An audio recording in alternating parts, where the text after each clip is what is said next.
says 125 gets you straight to the head of the line. You don't have to be a part of the alliance. You don't have to be part of the group. Wait a minute. And the biggest thing is you don't have to wait. You hop, skip, and jump right in front of everybody. 125 gets you there. You do that 3 times, and you get mashed down to the $75 rate for perpetuity. Yes! Also, there is a band review option. So if you've got a band and you're trying to get your band some exposure, hit me up at itstory@gmail.com, and I'll show you the details about how to pull that off. You can also jump on Patreon, and there is a option on the tiers to be able to get your band reviewed. Yep. Obviously, we can't lie to you, so we can't guarantee a positive review. Get what you get. It's just rubbish. Rubbish. Rubbish. That's British for garbage. My favorite is a community option. $1 at the gate gets you in a Patreon. You get to join an alliance. The alliance joins their points together, and that helps determine what songs that we do. The alliances hang out on Discord. Message me on Patreon to get the link. And they do all kinds of other cool things. They do Minecraft, Dungeons and Dragons. Yeah. It's really a community within the community. Anybody can go in the village, facebook.com/VinandSory. There's 160,000+ people on the channel. What's cool about the Discord is that it offers a real opportunity for community connection, friendship, that type of thing. And it's on Discord, so if you're not a Facebook person, it's for you. You start off at $1. Right. Plus you get exclusives. Sory and I are working on a song. So the first 15 seconds of that was on Patreon. Also, at $15 tier and above, when we actually debut the video, they're going to be there live with us. There you are, dear listener. Buy merch. Buy merch indeed, a child shall eat them. To buy our merch. Yes, dear Merry listener. Christmas, yes, dear everyone. Dear listener. Hope you guys had a good time. It's a sort of troubling time of the year for some people, so I hope that you guys were good. Yeah, inshallah, you guys had a good Christmas. I think I did. I cleaned up pretty good. For Christmas. So. Yeah, you did. You made out like a bandit. And in typical Vin fashion, I started a debate, but it was a very fruitful debate between my man Applejack and my other man Perkinoth, 2 of my favorite Homo sapiens on the planet. Oh, you guys had an argument? Well, it wasn't really an argument. It was an exchange of ideas and facts and information. Yeah, we were all better men because of it. Okay. I gotta restart my computer. I can't get this thumbnail. It's just... Okay, that's completely fine. That's not completely gonna work. okay. That's completely It's just, okay. you know when the computer goes so slow and it's like... Just not meant to be sometimes. It's just not. Okay, so this is, as you guys can see... Yeah, so tonight we've got MetalCat up on the docket. On the docket. Yeah. Yeah, we're watching too many legal thrillers here. It's a docket now. Okay, go for it. We got a bunch of stuff on the docket. We do. Unfortunately, I can't tell you anything about it because my... You don't need to. We have trouble here. Vinny's going to hook us up. Okay, so the first song is by a band named Zhrine. I assumed it was Shrine, but it's actually Zhrine, dear listener. And the name of the song is Utopian Warfare. Utopian Warfare, which is obviously a very interesting thing. Mr. MetalCat has 4 songs. At least 4. He's got more than that, doesn't he? Doesn't he usually have... No, he does the 4. Because what... So we have a couple different ways that you can do that. You can do your live streams by going through PayPal for that. Or you can jump on Patreon. And MetalCat has been with us for a long time doing songs. Yes, and so before we did the streams, he was just getting his individual songs. Thanks, honey. But now that we have the stream section, he just goes on Patreon and I'm not sure if this is hot. It feels kind of cool. That's okay. Bye, buddy. Love you. He loves saying hi to the people. That's what he wants to do. But I love you too. Okay, so he just stays on the 125 tier or the 75. If you've been with us long enough that it's 75 instead for a song. He just stays on that tier until 4 months passes, and then he has a self-stream. So that's how he gets that done. So you're welcome to do that too if you're like, I can't buy a stream straight up. That's insane. That's a way you can get it done month over month instead. Okay. Song number 1, song numero uno, is from a band called Zhrine, and the name of the song is I forgot the name of the song. I wish I could Freaking get up there. I have it right here. The name of the song is Utopian Warfare. Utopian Warfare. Here we go. Zhrine, MetalCat, Utopian Warfare. Clarissa had a shot. Let's go.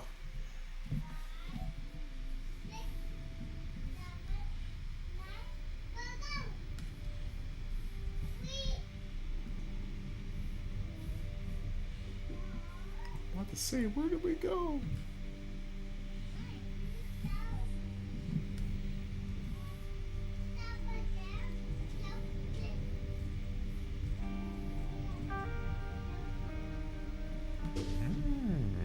Sure.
Yo!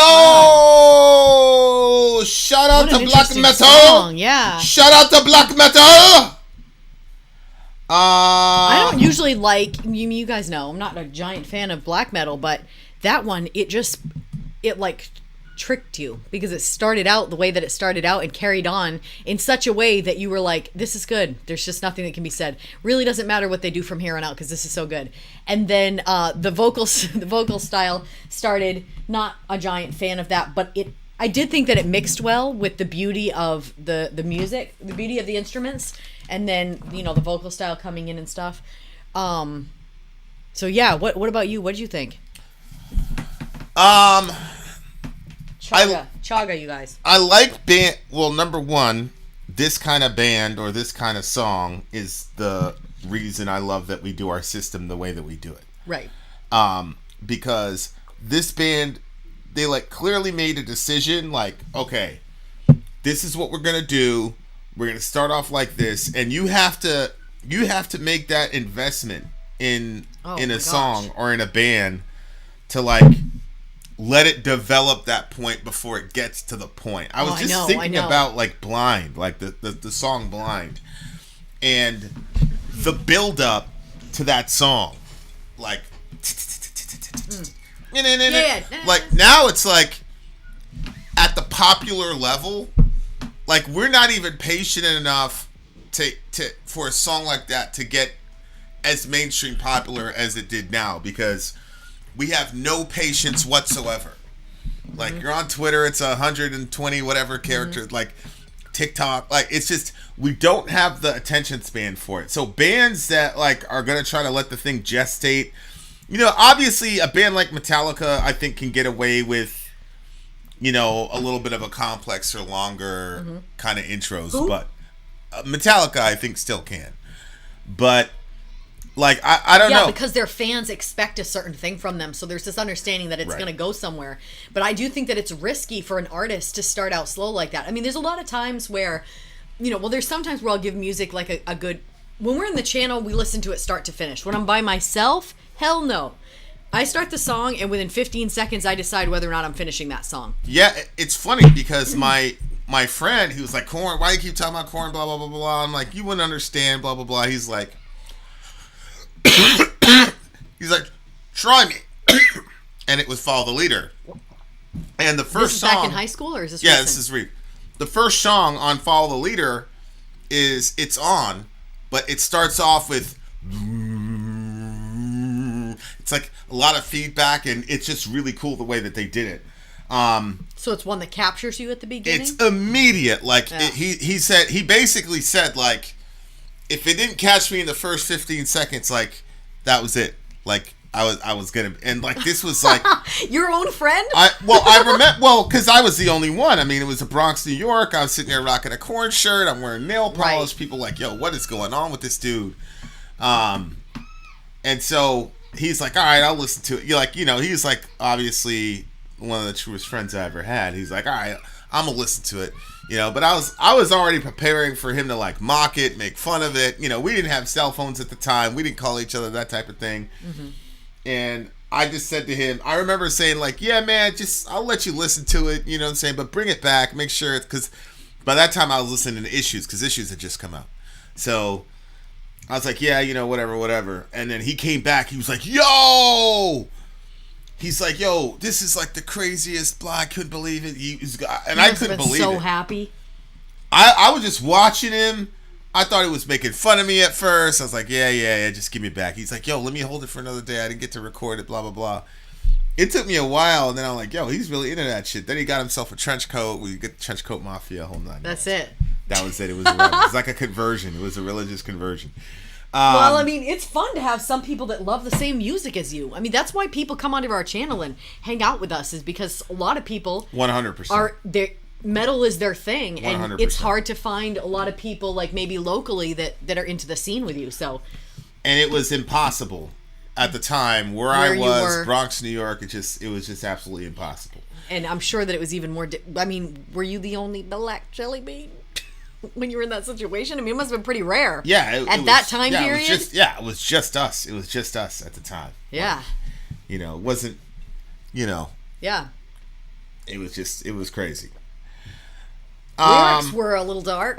Dried up. Yeah. So the name of the title of the song was something Utopia, which Utopian Warfare. Utopian Warfare.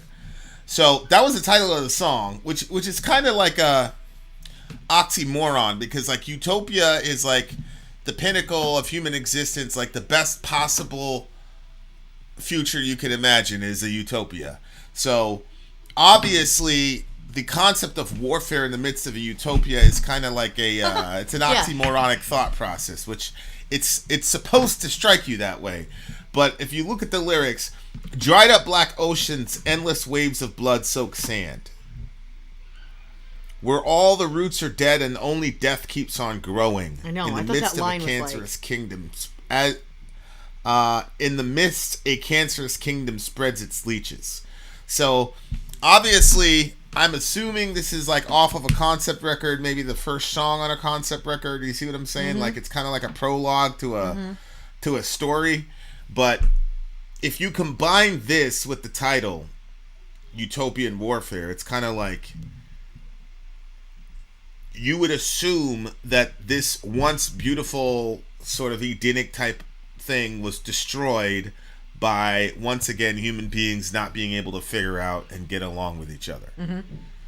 So you got dried up black oceans, endless waves of blood-soaked sand. Yeah, I mean, it sounds like this... It sounds like the disaster already happened. But you know how, like, when we talk... Okay, so the idea of utopia is this perfect environment that's been created.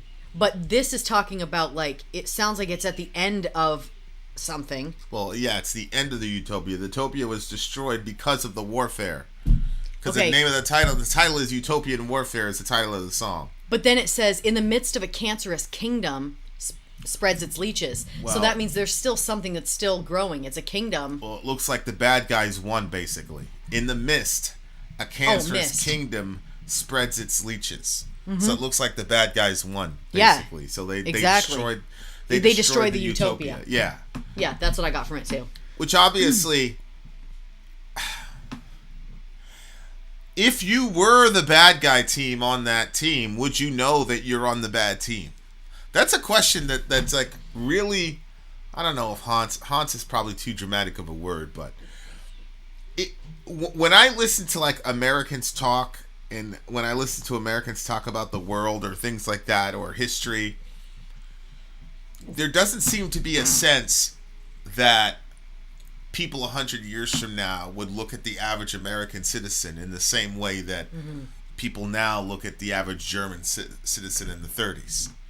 Or the way that we look at the average, Southern American person during the antebellum period. Like, so my thing is like a cancerous kingdom spreads its leeches. Like, that's an interesting concept too, about like a cancer. A cancer is sort of like this rogue group of cells that then go and take everything over. And it's like, you would actually be able to live. Like, if you think about cancer at a metaphysical level, like if you could reason with cancer, you'd be like, listen, you would actually... Stay over there. Let me tell. You'd actually be able to live longer on this organism if you adjusted your diet a little bit.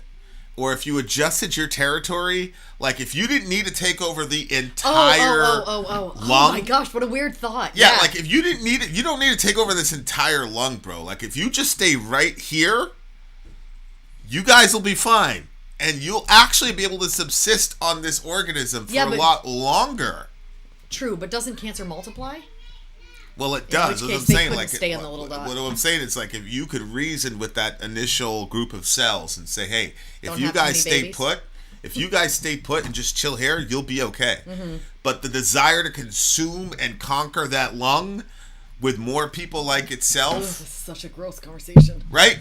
Like, and so, like, it's a real, Bernardo Kastrup, like, one of his arguments for his ideology is that if you look at a brain stem, like the design of a brain stem, and then you look at the universe, like, they're very similar. I agree. Phenomenologically, they look very similar. Wait, are you talking about the little looking things that are inside brain activity? And then you like look at other things out? Neural trees and things like that nature. Like, if you took like a, a 70,000 foot view of the universe, you're going to see that. It's a similar design. Yes, and you're also going to see that if you look deep into the universe. Right. So if you look deep into like the way that the mushrooms are spread underneath the ground, and if you see that. Right. That was his art. Like it on the micro level, you know, with these mushroom colonies, and then on the macro level of the universe, because obviously Kastrup's idea is that there's just one mind floating around, and a brain, what you're calling a brain, is just the ripples of what it looks like when that mind is operating. So when that mind is when the mind at large, because in Bernardo Kastrup's mind, there's only one real mind in the world, right? And so when this mind imagines a universe, it's the same process that he's doing as imagining you. So which is why your brain and the universe look similar when you put them side by side, because they're really the same thing in this guy's mindset. I think whenever I saw it, I always thought, okay, this shows that there's that there's one mind behind it, in that he creates. But then I would come to the point where I'd be like, yeah, but God can make every single snowflake different. Then why did he choose to create the same design in the universe and in the mushrooms? But then I thought to myself, maybe that's because he's trying to create something in such a way that we can follow it and find answers. Well, yeah. Like if he got too if he got too spaced out and not enough patterns, we would be like, everything's just random. I mean, because as patterned as the universe is, people obviously still come to the conclusion that there is no God, and that everything is just by chance. So if it was even more like spread out, less patterns, that wouldn't do anything. It would. I'm just saying it would make it more. It would be even more difficult, I guess. Yeah, it would be the same either way. Yeah, it would be the same. Like if you want to disbelieve something, you can make the very reason you're supposed to believe something the reason you disbelieve it. No, that's true. Yeah, that's true. It's like all these people, like all these visions of all these sightings of UFOs, and Neil deGrasse Tyson's like, well, we have no proof.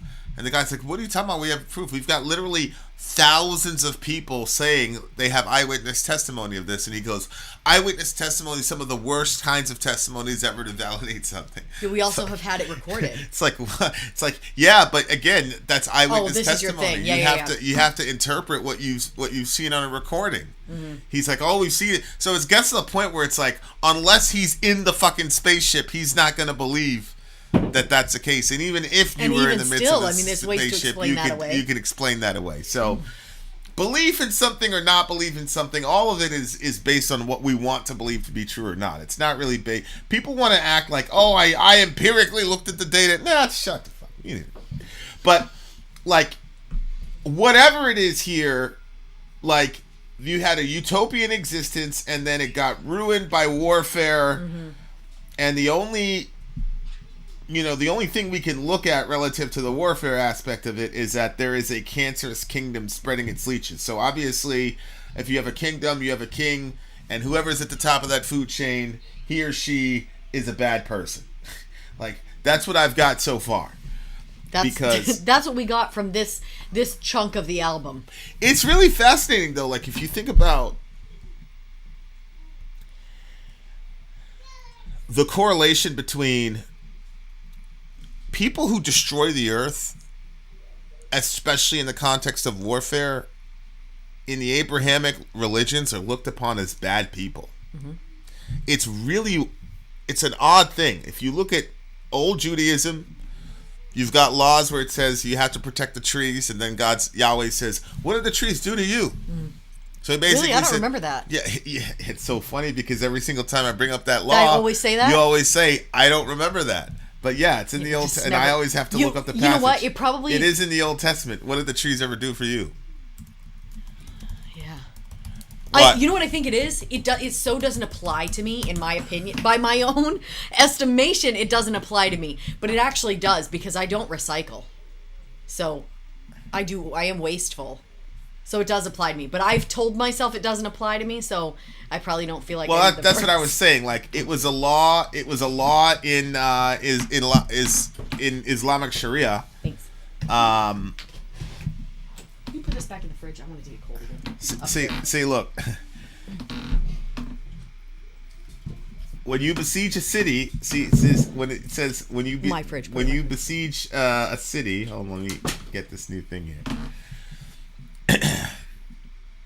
When you besiege a city for a long time, making war against it in order to take it, you shall not destroy its trees by wielding an axe against them. You may eat from them, but you shall not cut them down. Are the trees in the field that's human different. that they should besiege you? No, I do remember that one. Yeah, they're saying in warfare. No, Put it in the fridge. in warfare, you shouldn't just destroy all the trees in the Yeah, process. it said, what did the trees do to you? Yeah. So, but this was common I in do the ancient remember world. You just destroy everything, right? So in Judaism, and same thing in Sharia, Muhammad says you can't destroy. And Deuteronomy makes a difference between It's a good fucking trees thing that they did that. trees that bear fruit and trees that don't. Right? So he's like, if it's a tree that bear fruit, don't cut it down. If it's a tree that doesn't bear fruit, then you can use it for a siege ramp, which is actually pretty interesting if you think about it. Because you were just going to siege that city, take all the shit, and then bounce. So to cut down the fruit-yielding trees is bad for the survivors left behind. Mm-hmm. So that was kind of the concept. Same thing with same thing in the New Testament. In the book of Revelation, one of the reasons the bad guys get destroyed is because they destroy the land. Mm-hmm. The time has come to judge the world and to destroy the destroyers of the land, or the destroyers of the earth. Mm-hmm. So it's weird to me that in all three Abrahamic religions, the bad guys are destroyers of the earth. And then you've got people that are saying, hey, we need to take care of the planet. We're destroying the earth. And American evangelicals like, man, fuck that shit. I don't care about the earth. Mm-hmm. And that's something that American evangelicals don't realize. Like, if you get on the plane and you go to the UK, they're worried about taking care of the environment. They call it, creation care, or whatever you want to call Christians over there? Yeah. Yeah. Like, there's certain things, like, for example, guns, like the way Americans are with their guns. That's unique in the church. Yeah. And then this kind of lackadaisical understanding of like taking care of the environment, that is also something where the church is pretty singular. Like, we just generally don't care because, I don't know, people think they're going to get raptured, right? So it's like, they're not seeing like, hey, one of the indicators of whether or not you're a bad guy or you're on the wrong team is if you're doing something to like systematically destroy the environment.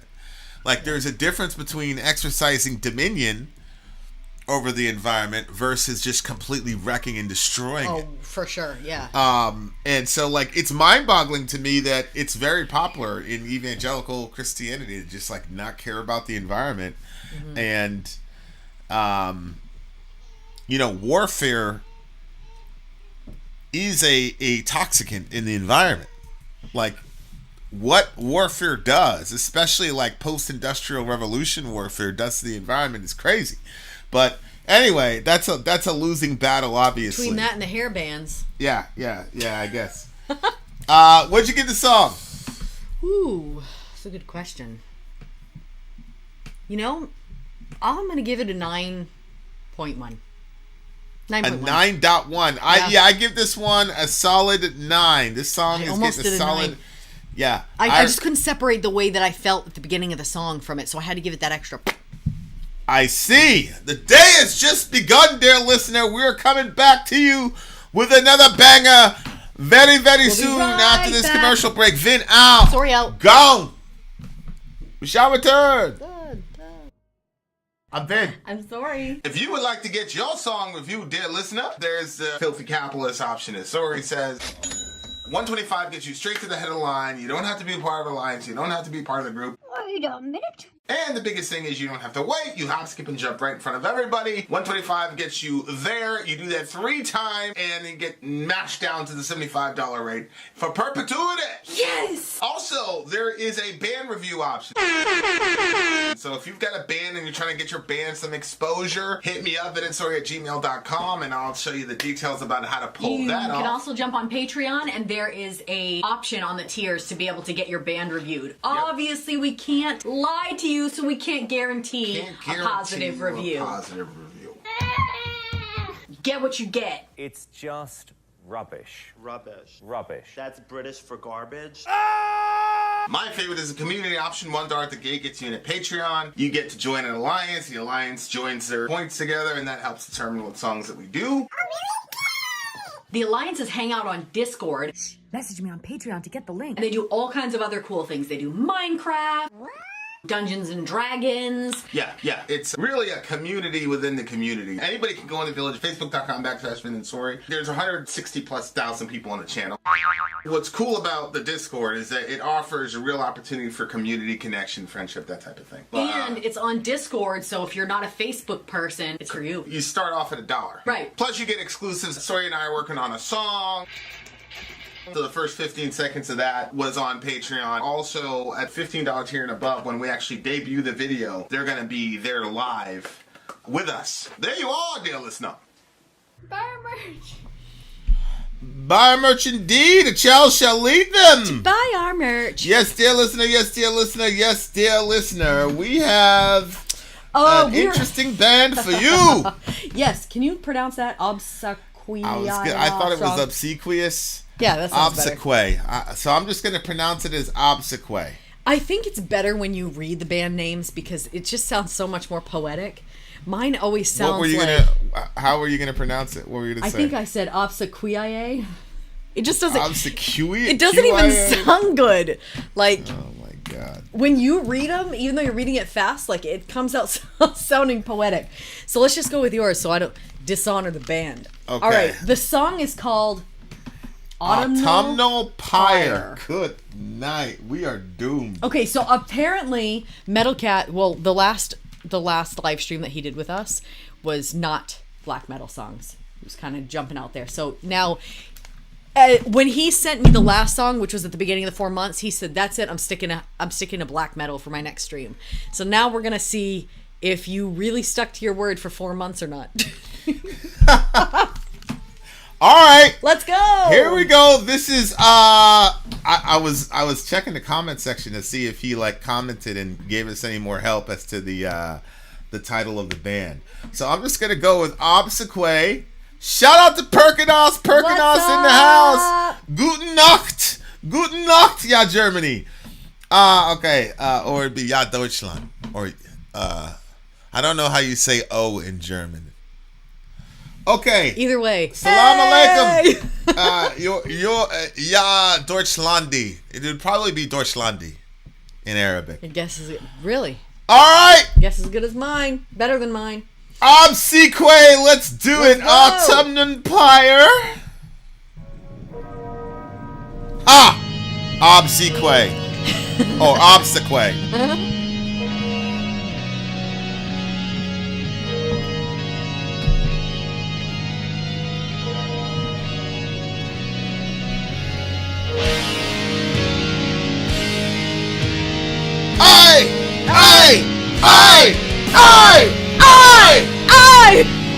I feel so powerful in this bitch. Let's go.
Just as I was about to get into it.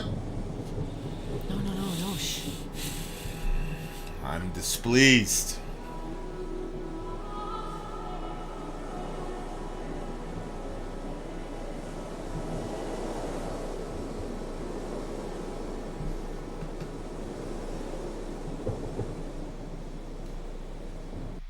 Oh, well, why didn't they start the song with that? Oh, all right. Didn't it 'cause make they you feel like wanted going to back end- in? They wanted to end the song with that.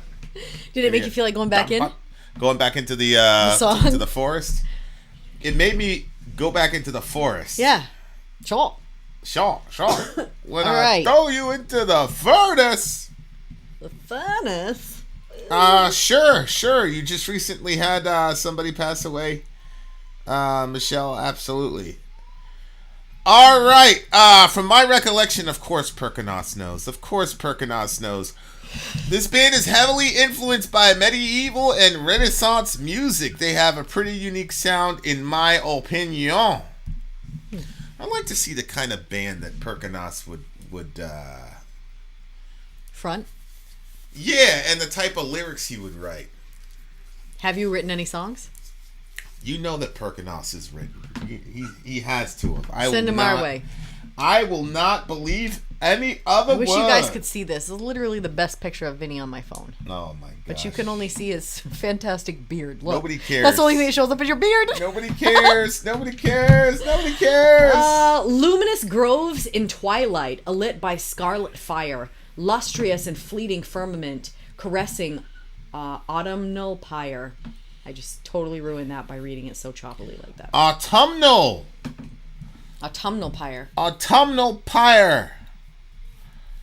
And here it is. Somebody died. Yeah, here is the tribute in the native language.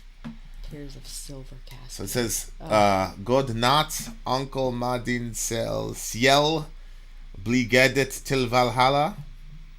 Pavidnien. I'm completely butchering Well, this, we heard, guys. we saw Skull. Yeah. We've seen that word before. Pavidnien til Valkyrie. Valkyrie Skull. Onkel Ogvi vil se Havender ikin and dog. I completely butchered that, but we wanted to honor our father and mother, as the scripture says. Okay. So, luminous groves in twilight, alit by scarlet fire, lustrous and fleeting firmament, cresting autumnal pyre.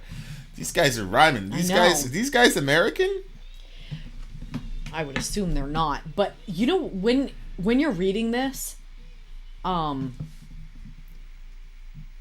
poetry when, you know, after losing somebody or whatever, like when you sit down to like kind of let out what's inside.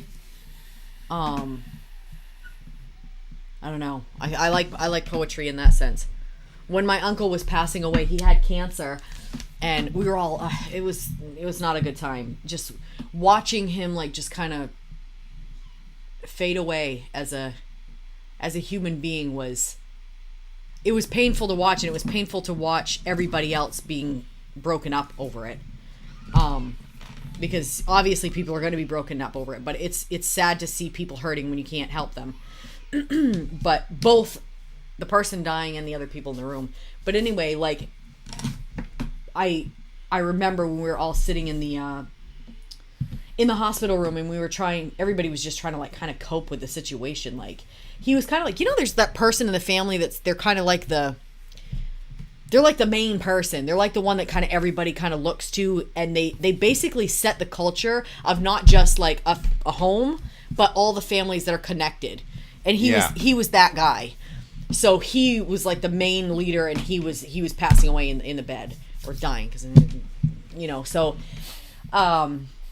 but I remember I was sitting there. For everybody, like, I cannot stand the term "pass away." I cannot stand that. And I feel weird saying dying because it feels so like abrupt. It's and like, I feel like we all know what the word passing away means, but it feels. We ought to be able to face.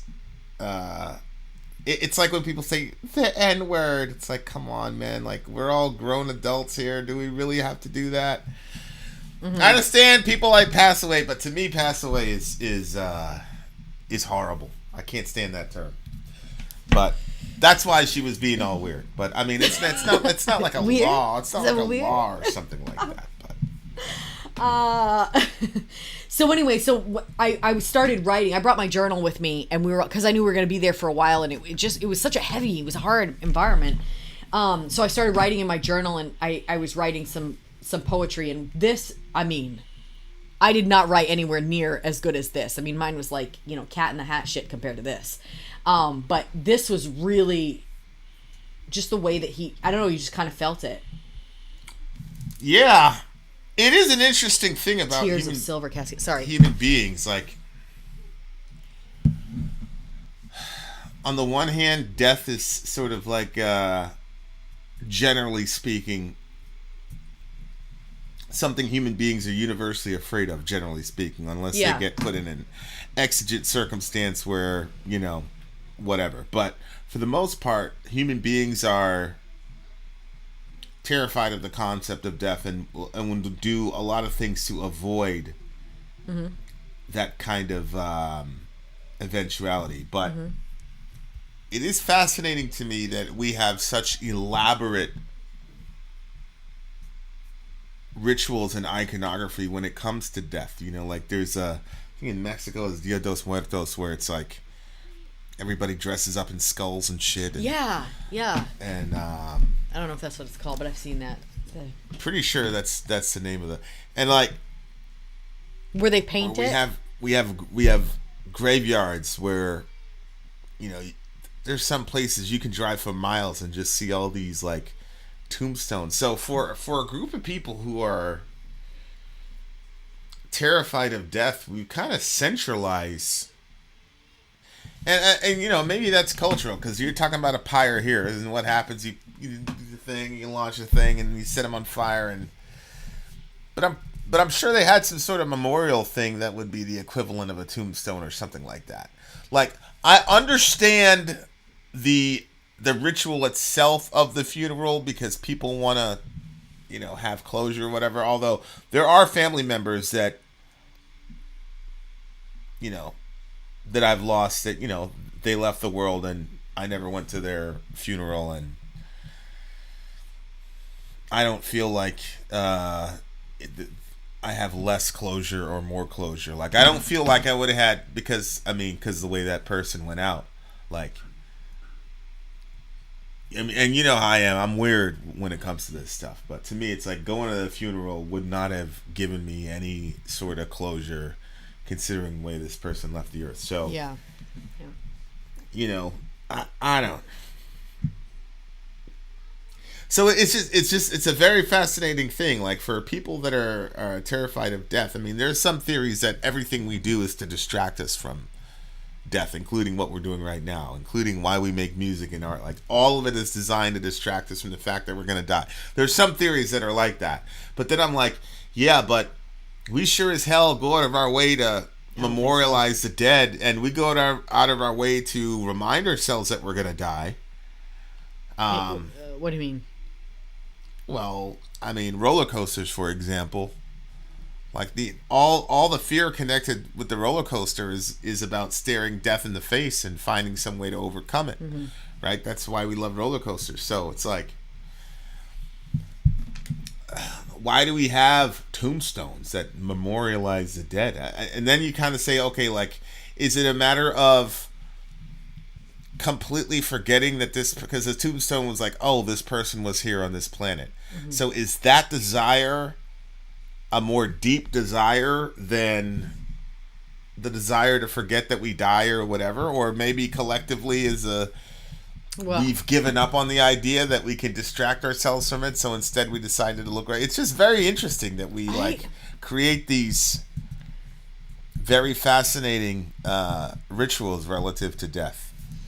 Yeah, I see what you're saying. I think that personally people will do things to distract themselves from death, which I think is why that verse says it's better to go to a funeral than it is to go to a party, because essentially at a funeral you're going to have to contend with your own mortality, where at a party it's like, hey, everybody's partying, it's fun, we're going to live forever sort of feel.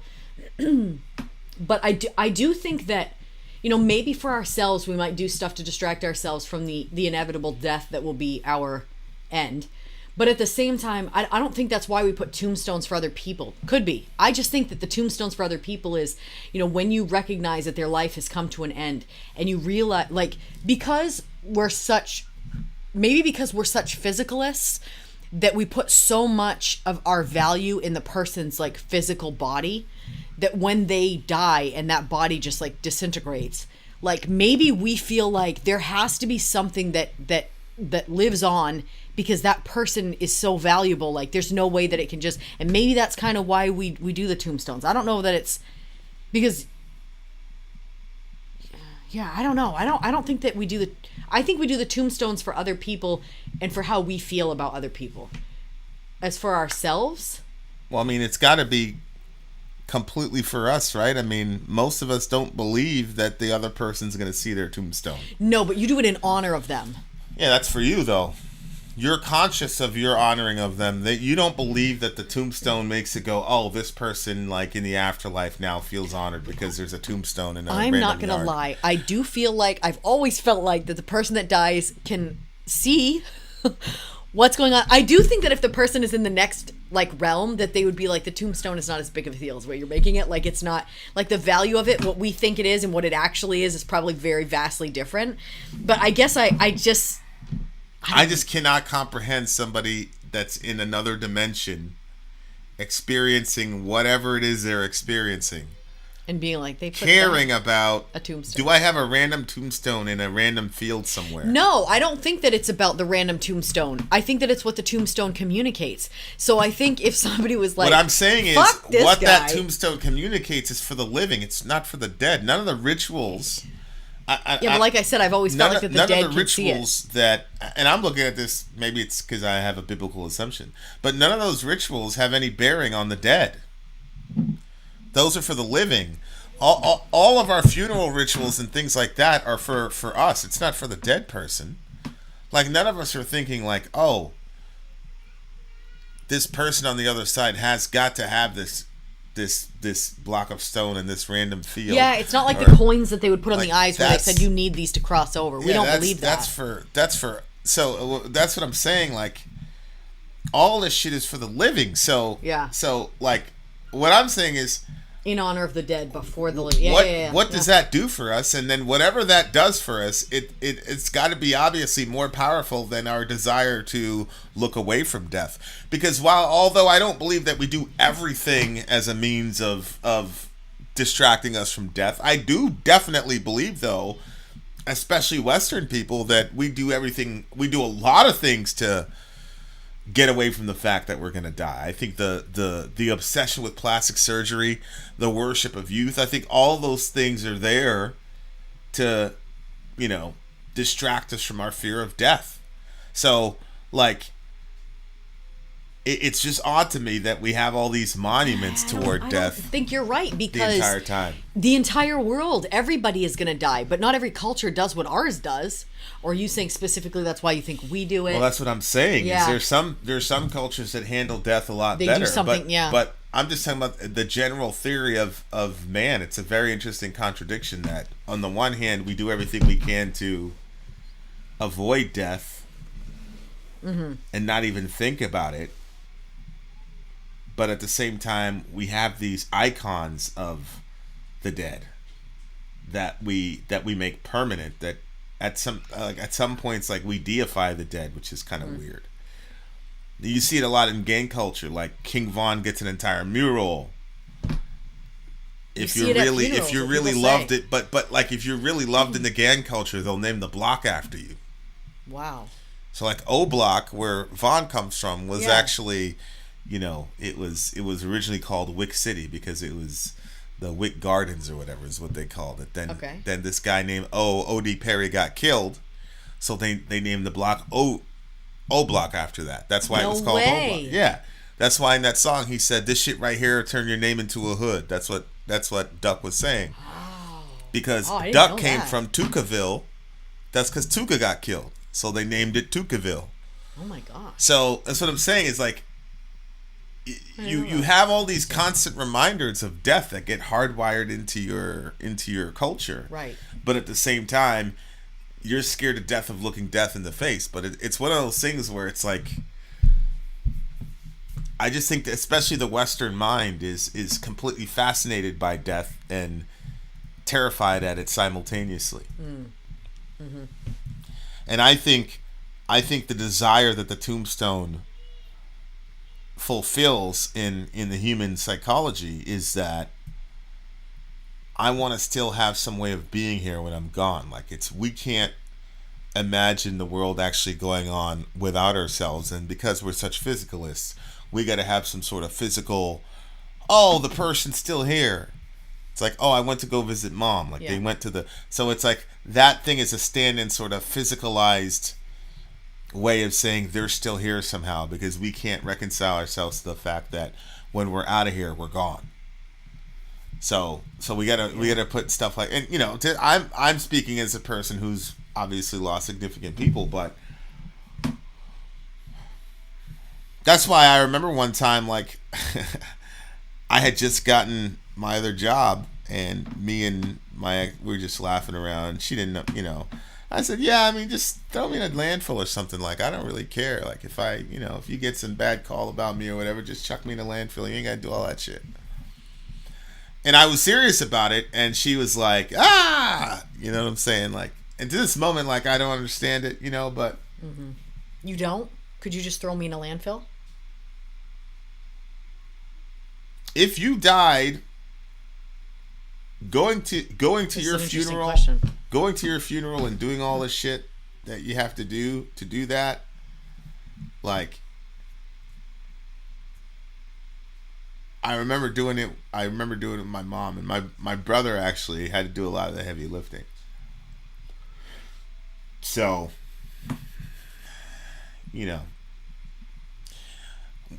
one of those, I like the way the Vikings do it, with the whole you didn't answer the question. And the pyre and all that.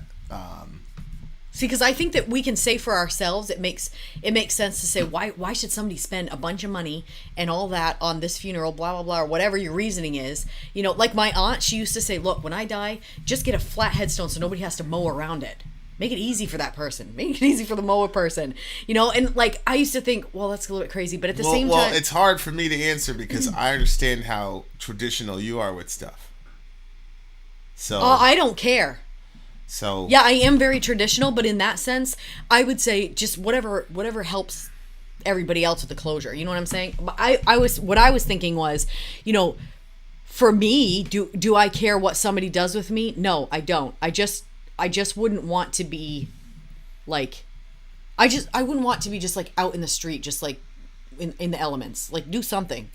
Throw me on the fire. Do something with me. You know what I mean? Like, I'd like to something, whatever. But I mean, it is fascinating. Like, I'd be interested in the funerary rituals of primates and things like that. Like, I want to see, like, in the quote natural. It's so funny we have this other distinction. I want to see in the natural world, like, I wonder if primates are have these elegant, rituals. I mean, you have some, like, as the Inuit people where they would just leave you behind. Like, if you were like holding the group back, they'd say, well, you're 85 years old, you had enough spins around the planet, and they just leave you. And you just die of exposure. And they just keep going. But again, that's dictated to them. That's dictated to them by their environment. Yeah, though. Like, everybody understands, like, yo, that's how this shit's gonna go. So, like, I don't know. I just think it's I don't think there's a right or wrong. Like, I'm not saying like one group is wrong, one group is right. I just we're a very complex group of people. And it's mind-boggling to me that people really believe. I don't want to come off like the wrong way, but it's just like that. What? The idea that there's no God and all of this is just accidental, and we've got these inexplicable bonds with each other, and there's really people out there saying, "Yeah, all that shit just boom, it just clashed together." Like, how the fuck did consciousness come out? I know it's mind-boggling to me. And this. But I agree. I don't understand. Like, I look back at how people used to react to me about believing in God, and people would be like, thinking that, like, I am some sort of like I'm weird for my belief system, like that I just made this up out of nowhere, and all of a sudden I want to believe in Santa Claus, and I'm an adult. But now that I look at it, I'm like, yeah, but the problem of consciousness, all this physical stuff that you're coming up with, it's just. I mean, the complexities of the universe, and just thinking that it all just an explosion. Some people really believe that's what happened. It's just, there's just too much. Yeah, I mean, if you say so, I'm not gonna say you don't believe it. If you say you believe that, but I don't know, man. I think you have to ask yourself, why do you want to believe that?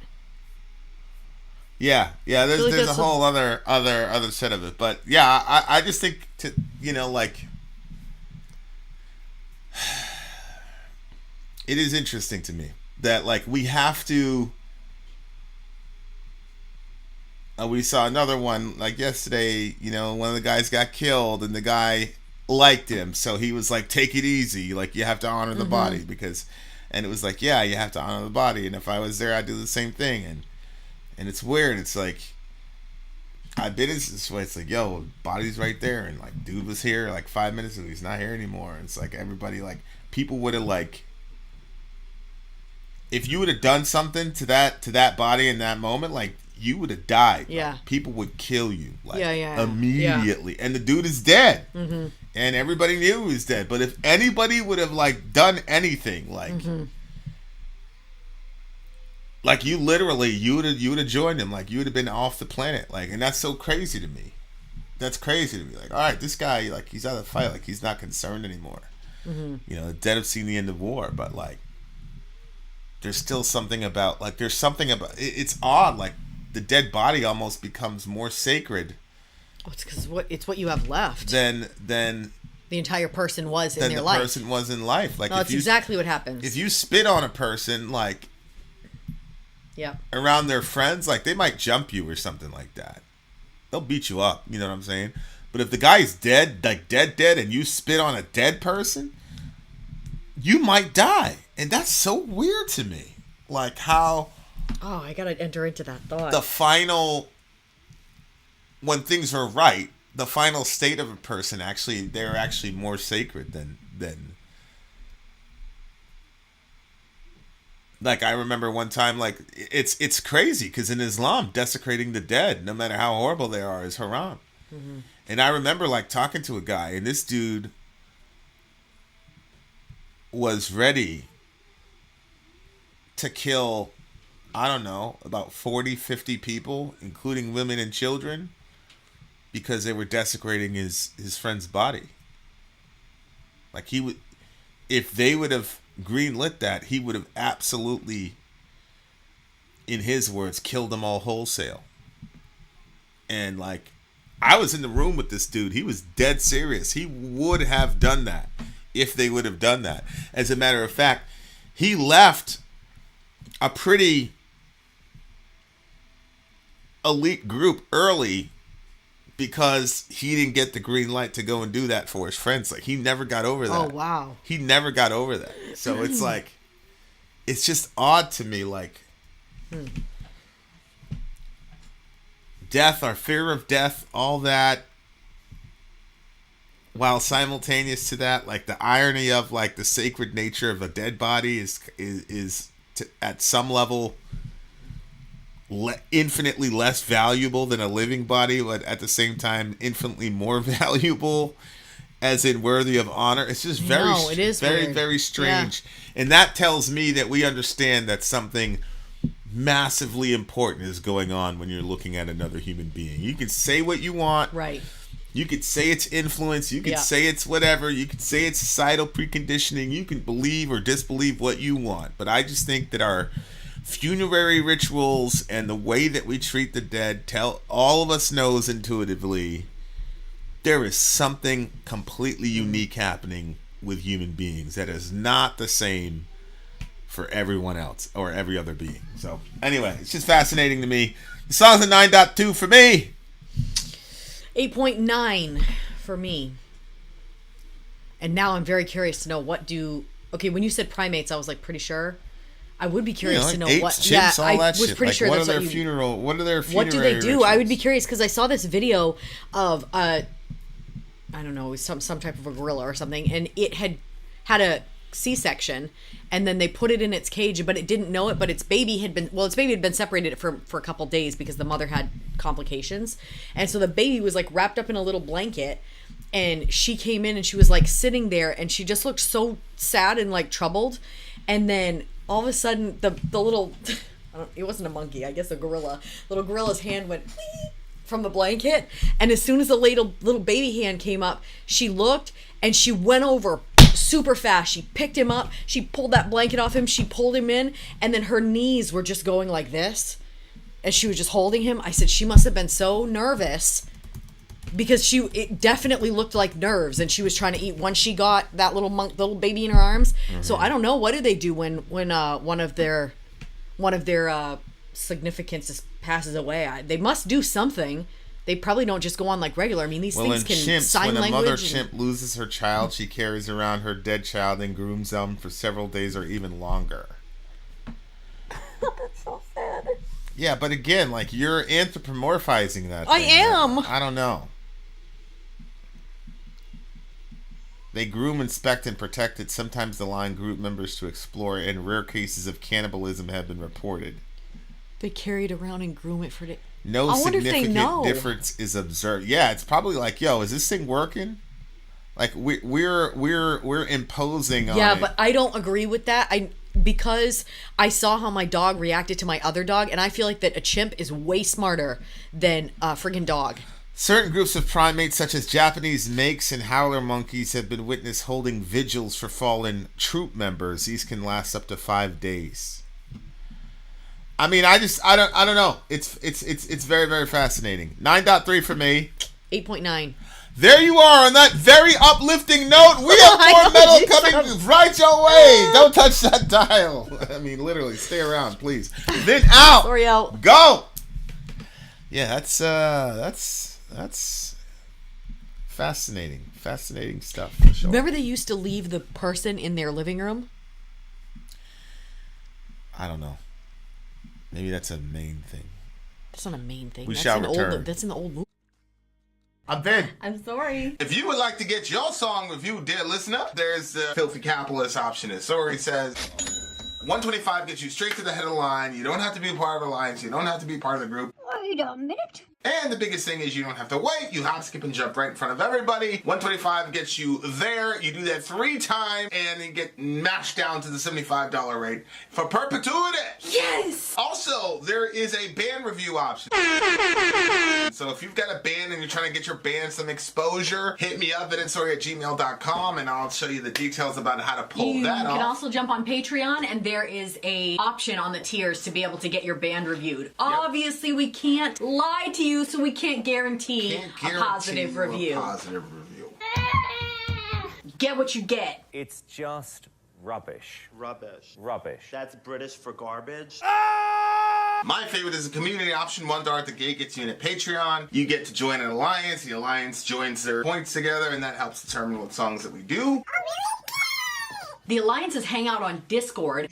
Message me on Patreon to get the link. And they do all kinds of other cool things. They do Minecraft, Dungeons and Dragons. Yeah. It's really a community within the community. Anybody can go in the village, facebook.com/VinandSory. There's 160,000+ people on the channel. What's cool about the Discord is that it offers a real opportunity for community connection, friendship, that type of thing. And it's on Discord, so if you're not a Facebook person, it's for you. You start off at $1. Right. Plus you get exclusives. Sory and I are working on a song. So the first 15 seconds of that was on Patreon. Also, at $15 tier and above, when we actually debut the video, they're going to be there live with us. There you are, dear listener. Buy our merch. Buy our merch indeed. A child shall lead them to buy our merch. Yes, dear buy our listener. Yes, merch. dear listener. Yes, dear listener. We are in the midst of the MetalCat's stream. That's MetalCat right there, here. dear listener. And this is the stream. This is Vin's story. This is a giant thing of ale. Actually, Yes. It's a giant thing of. Yes. Chaga. It's actually a type of mushroom that grows on a tree. It's very healthy. We are all about health at Vin and Sory. So much so that we also have the healthiest baby formula on the market, dear listener. We do. You're about to see commercials relative to our baby formula. Hi. We have hit the big time. Shout out to Amy Lee Forever, who, by the way, when you guys start seeing the our baby formula commercials, you'll have her to blame for the amazing design. The badass design of the can. That's right. That's right. It legitimized our company when we were making our presentations. Facts. Okay, guys, here we go. Vin is Simon Cowell. I don't know about that. I think I'm a little nicer than Simon Cowell. Although sometimes Simon, he feels bad for the people. All right, here we go. Song number 3. This is your.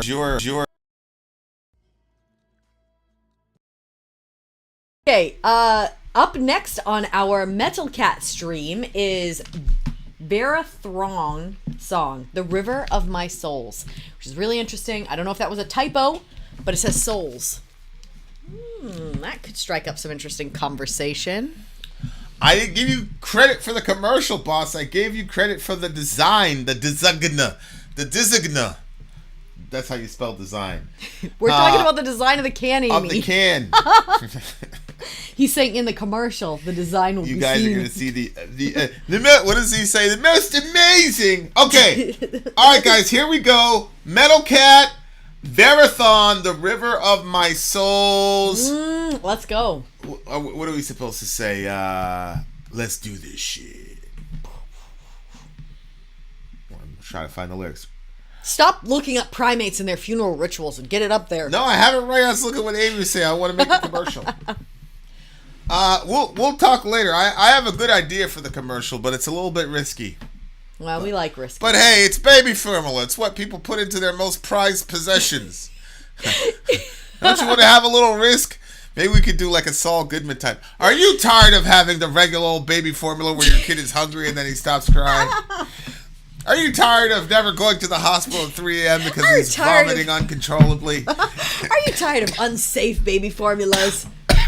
No, are you tired of safe baby formulas where you know what to expect? Oh, live on the wild side! Can you imagine? Fuji. We should actually do that though, and like do that to call out the major companies who did all that shit. I agree. Yeah, we're small enough to where they're not going to do that cease and desist thing. Plus, they can't do that. So like, Can't do that. are you tired of your kid being able to digest your formula quickly? Then we could say, try Similac. You know, if you want a boring life, try Fuji. All right. So bad. All right, guys. Here we go. Put the name of the song again. You got the lyrics? Oh, no. It's this one. The River of My Souls. The River of My Souls. I'm getting lyrics right now. Let's do it.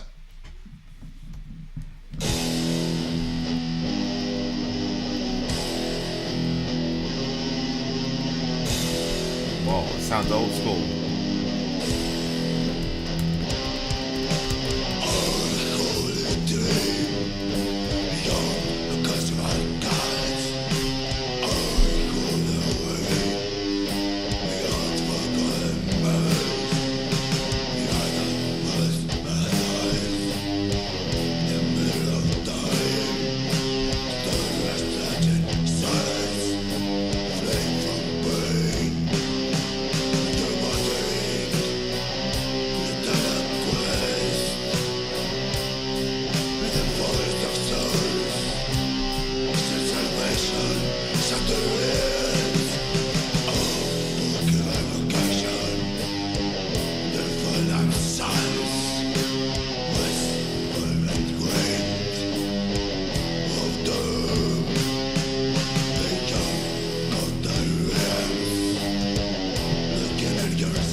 Metallica.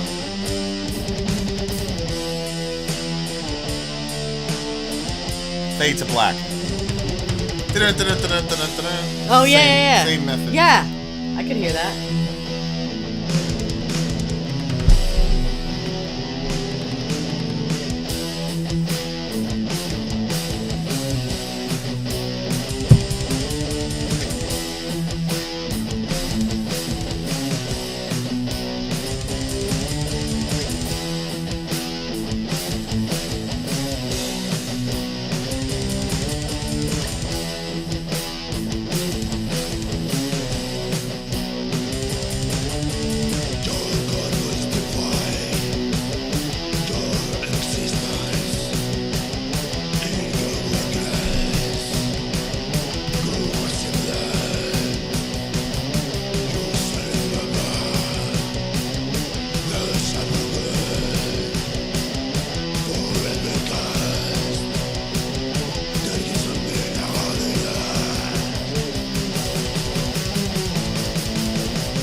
I'm looking at this conversation between MetalCat and Perk. What band is that, Perk? Are you talking about? Was that Rotting Christ? Was that the band you were talking about? The Great Contract or whatever? That was like that. That's probably my biggest miss ever all time on this channel. The interview. That Rotting Christ interview we had lined up, and I completely flubbed on. Ugh. Well, it's probably not too late. We'll probably get it again. It's got to be the biggest downfall. If you did it once, you could do it again. The biggest downfall of all time. I felt so bad. I didn't even reach out to him and to apologize. Oh, it was so hard. Rotting Christ, hear me. Well, you shouldn't have named your band that with your blasphemous ass. Nah, that's just me. That's just me projecting. That's just me on my Charleston White ending. I just feel bad. I feel bad. Shout out to those guys. Can't win them all. Yeah. You we failed. There's no going around it. We failed. Yeah. That's just a failure. Thank you. Unholy Dream Beyond the Crucified God. What's going on there? What's going on with this guy? What was that face for? To be honest with you, I did not even look at him because I was moving these things. We're probably doomed. Okay. Unholy Dream Beyond the Crucified. Okay, so first of all, sonically, this band didn't go enough places for me. Right? Like, it was just kind of monolithic and kind of there, and I understand, but me personally, sonically, I needed the thing to get me a little bit of variation. This was almost like a doom metal song to me, to be a little bit. Yeah, honest. I agree. It was kind of doomy, kind of sludgy, Mm-hmm. and it didn't go anywhere. Now that could very well be because I'm an undisciplined listener. That's very true. Might be possible. I just got done lamenting the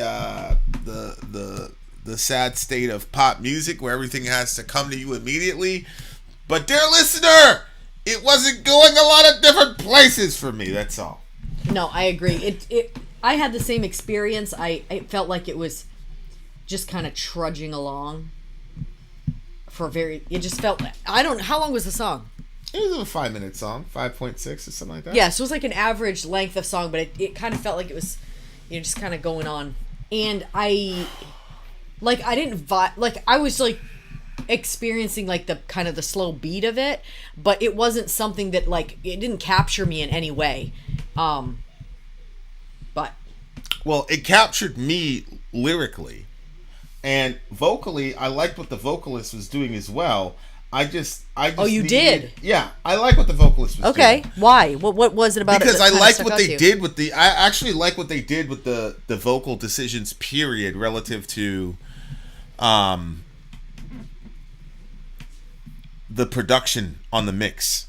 Like, the way that the voice was actually pretty unique, and I love that. Because they featured the vocals. I'll just pick it up and play it again. But the way that they featured the vocals, it was like because right now I do production on our stuff, right? Like, so it's like, balancing out the music itself.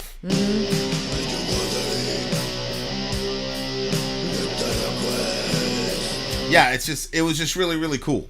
I don't know what exact methodology they used, and you probably can't hear it because you're not obsessive about the music stuff, obviously. But anyway, I think that I like the vocal part because they kept the vocal style lower than the actual instruments, or that's what it sounded like to me. I do think that what you just played in that clip, that was good. If they would have put it above and louder than the music, it would have been altogether just too much. But it wasn't. Again, it's just this song just doesn't move me. Right, I liked it because it wasn't like a rah Cookie Monster sound. It was like a conversational Cookie Monster sound, but because of the way they emphasized it, it wasn't being completely overrun by the music, which is a very, very difficult. That's a very difficult balance to strike. It really, really is. Okay. So that was like a con for me, but the pros, obviously, for me, vastly outweigh the cons because of the lyric. The lyrical nature of this song is crazy. Unholy Dream Beyond the Crucified Gods. Unholy Awakening Beyond the Forgotten Memories. So you've got a dream. So, like, this is almost like a chiastic structure to a degree. Look, you got an unholy dream, then you have an unholy awakening. In the dream, you go to some place beyond the crucified gods, and then the awakening, you go beyond the forgotten memories. So, maybe he had some cool esoteric experience, right? That got him away from Christianity. I don't know how many other crucified gods there are. You know, every Christmas there's always like some cool like atheist meme lord that says Horus, born in a cave, born on December 25th, born to a virgin mother, had 12 disciples, was crucified, rose from the dead on the third day. Like, they always do that. Like, they, you know, because they all saw Zeitgeist, which is a movie, like, the entire premise is completely false. That Christianity borrowed from Mithraism and all this, all these other... So many people were influenced by that. I know. We had a famous atheist on our show when we were doing that ministry thing, and he brought that up, and I said, "Don't do that. Don't." Yeah, I remember that. I shut him. Yeah, I shut him down because I didn't want. Because the goal of me having that guy on the thing was like I genuinely wanted it, because at the time we weren't dealing with a lot of atheists. We were dealing with a lot of Muslims.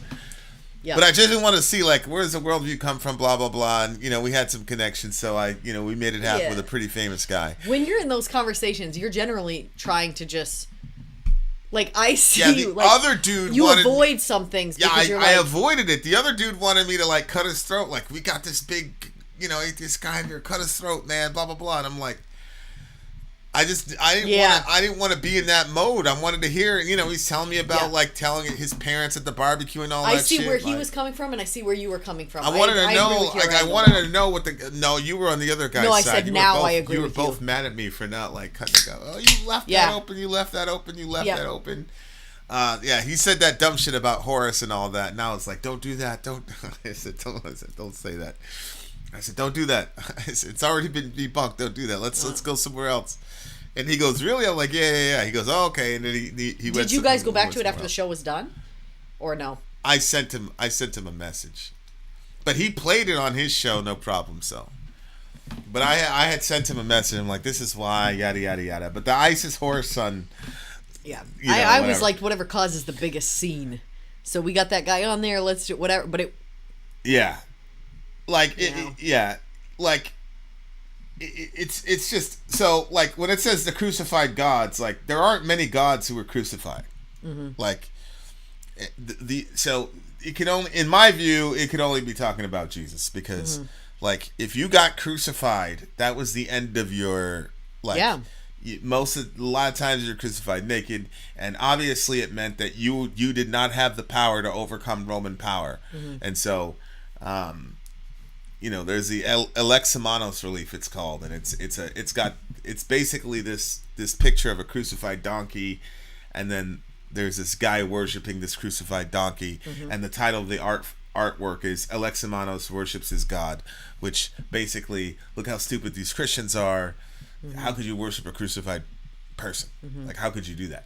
It's to me, the cross as such a powerful symbol that is almost universally looked upon as positive. I mean, crusades accepted, right? Like, if you for sure. The cross is and the cruciform pose is, especially in the Western world, it's to me the only way to explain that is the resurrection, because I agree, of the shameful, horrific nature of crucifixion.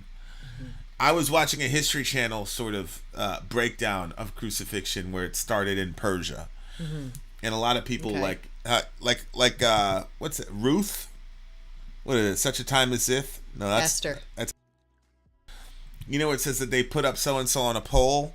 Like, some people are speculating. Some commentators actually speculate that he was actually crucified. Yeah, because it was in a Persian context, which obviously prefigures Christ. Who are you talking about? Are you talking about Haman? Yeah, I thought they hung him. Haman. Yeah, he was hung from a pole, from a tree. He was. I thought it was the gallows. No, it can't be. They literally said gallows. He created the gallows. What do you mean? I mean, he was. The Hebrew is that he was hung from a tree. I mean, you were brought up in the KJV, right? All I'm saying. So wait a minute. It doesn't say gallows. He didn't create Doesn't the say he was gallows 20 It feet just said high he or was 50 feet high or executed on whatever. a tree. Is how he was executed on a tree. I thought they had a Some conversation on the gallows. people are speculating Yeah. that he was actually crucified because the Persians actually invented crucifixion. My point is, the transformation of the cross as a symbol of something positive, Yeah, of that's something, true. of something That'd be unexplainable. that it can, in my view, can only be explained by the resurrection. Right. What other explanation could there be? Right. I mean, we don't even have anything in our culture that puts together the shame, the curse, Violence. the violence, Yeah. the all of that stuff. We don't even have anything comparable in our society, right? Yeah. That's what I'm saying, and part of it is we're not part of a shame honor culture. So that's the other thing that gets missed. Like, people in the Middle East can understand how fascinating crucifixion is as a positive aspect, whereas people in the West, where you have people voluntarily walking down the street naked, obviously, once you have a culture like that, you no longer are operating in a shame honor culture. I was just watching, Kanye. He was talking about. He said, "Look at her magazine photos. Like when she was with me, when she was with him, the magazine photo was Kim and Kanye and all their kids. And then now she's badass, single woman in her 40s. She's on there by herself with her junk all in the air or whatever. Like, so we're no longer in a shame. America's not. We're not a shame honor culture. Yeah. Like, people will kill themselves, and kill other people for the concept of shame and honor in we just don't we don't have it here. We don't have it here like that, but I think we all understand. It's not even close to the Middle East. No, I'm not saying it's close, but I think we can still relate to and understand the difference of when Kim Kardashian goes and she chooses to put her ass up in the air or whatever she's doing. That's different than something that's being forced. Like if somebody did that to her, that would be different. Like what was done to Christ, like with the nakedness, you know what I'm saying? Like, I think that even though we will voluntarily walk down the street, whatever, but still I think that it's a whole nother category when you're forced, what I'm saying, when nakedness is forced, yeah, I guess you could say. I mean, yeah, that's always going to be bad. What I'm saying is the cultural temperature gets set as to how bad that is based on what happens before that. So if you have a culture where it's illegal to wear bikinis and then all of a sudden you're naked, that's a lot worse than a culture where, well, you can be naked, you cannot be naked. Right. Like, that's what I'm saying. Like, we don't operate that way in the Western world anymore. But in the Eastern world, what I'm saying is they understand the shame aspect, the impossibility of the cross becoming this great, beautiful symbol of sacrifice and things like that. The fact that it originated, that movement originated in the Middle East, and that symbol became that powerful for something positive, had to have been, in an Einsteinian perspective, had to have had an equal or greater corollary to that for that to happen. Right. Because that is also something we've never seen in history. We have Martin Luther King Day, but we don't have gun and bullet iconography for that. Same thing, like the British are coming. We celebrate, him, Nathan Hale was the guy's name. The British are coming, right? Oh, was it? But yeah, oh, Nathan. Yeah, I think you might have been right. It's like one of my favorite stories, and I wasn't even born in this country, subhanallah. But we don't take the gallows that he was hung on as like this beautiful sign of whatever. We talk about him, but we don't. So what's happening with a Christian cross is extremely unique. Same thing with guys getting lynched. You lynched our ancestors, yada, yada, yada. But we don't carry around the symbology of lynch. I mean, Jesus was literally lynched. And on the Roman side, I mean, I've worn iconography where you still have Jesus on the cross, lynched on the cross. Like, that does not happen. The bad guys do that. The bad guys exalt iconography of the hero on the other side in that situation. But the people on your team never do that. Right. Facts. The people on your team say they'll transform what happened to. They'll say that Nat Turner died for us or whatever. But you don't use that iconography. If you were on the other side, you'd say, "Oh, but Nat Turner was such a badass. Well, this is where he ended up." Right? So how do you explain this in Christianity? It's like it's not something that I think troubles my unbelieving friend that it should. What about it should trouble you? Like you just said, they would instead be like, "Oh, this is how he died." If you think people will like flip the cross upside down instead of just being like, "Yo, this is how he died," and mock that, why flip it upside down? Right. Because it's so powerful. But how did it get that powerful? Yeah. This is singular. Right. There's no explanation for that. This is singular in human history. Yeah. And I you got to deal with that. Mm-hmm. Like this has never happened before. People go, "Oh, there's religions, Muhammad, blah blah blah blah." Joseph Smith, Joseph Smith got pushed out a window and then shot in the head a couple times. Like, there's no like window iconography in Mormonism. Muhammad sallallahu alaihi wasallam, he got poisoned to death. There's no poison iconography in Islam. Like, Shimon Bar Kokhba, he got speared to death, I believe, by a Roman centurion. You didn't see those motherfuckers walking around with spears. Like, this is the only guy. Why? Yeah, why? I don't know. I think that's it's and like I said, it's a question that begs an answer. If you look at the Aleximanos relief, people caught up on this. They made fun of you, and as Perk was saying, Jews demand a sign, Greeks seek wisdom, but we preach Christ crucified. Mm-hmm. A stumbling block to Jews and folly to Gentiles. That's right. But because we're not part of that culture, where the Romans were very shame honor oriented, and the Jews were also very shame honor oriented. Romans, it was more of a social status thing because you're trying to get Rome to be the cap of everything. And Jews, there was religion tied along with the concept of shame honor. But both of those were shame honor culture. And it was in that culture where you had both traditions that crucifixion was the only thing they could agree on. Wow. Which was, this is the most shameful, horrible way to go. Yeah. That's the iconography that begins to dominate from that area. It's just impossible. It's impossible to explain outside of a resurrection. I was gonna say we have our solution. We believe we know why that is. Yeah, but these guys, they were not a bunch of crucified gods running around. Like you would never make a crucified god, for obvious reasons, the reasons we just explained. Like, how could you worship that guy? He wasn't strong enough to overcome the Romans. Like, what are you doing? Right? Yep. Like, I agree. That's why when Saul, when the bad guys killed Saul, they hung his body up for an extra couple of days. It's the bad guys that usually use the iconography of the dead hero, not the good guys. You still see it in Chicago. Unfortunately, they got, they'll kill these people, and because they know where the body is, they'll put pictures of the body and all that to traumatize your enemy. That's terrible. So that all makes sense to me, but all your family members doing that all the time, like, that's because they were convinced that he defeated the cross. The initial Christians were so convinced that Jesus defeated the cross, not by being a nice person and not by telling us nice things, but he defeated the cross because he rose from the dead.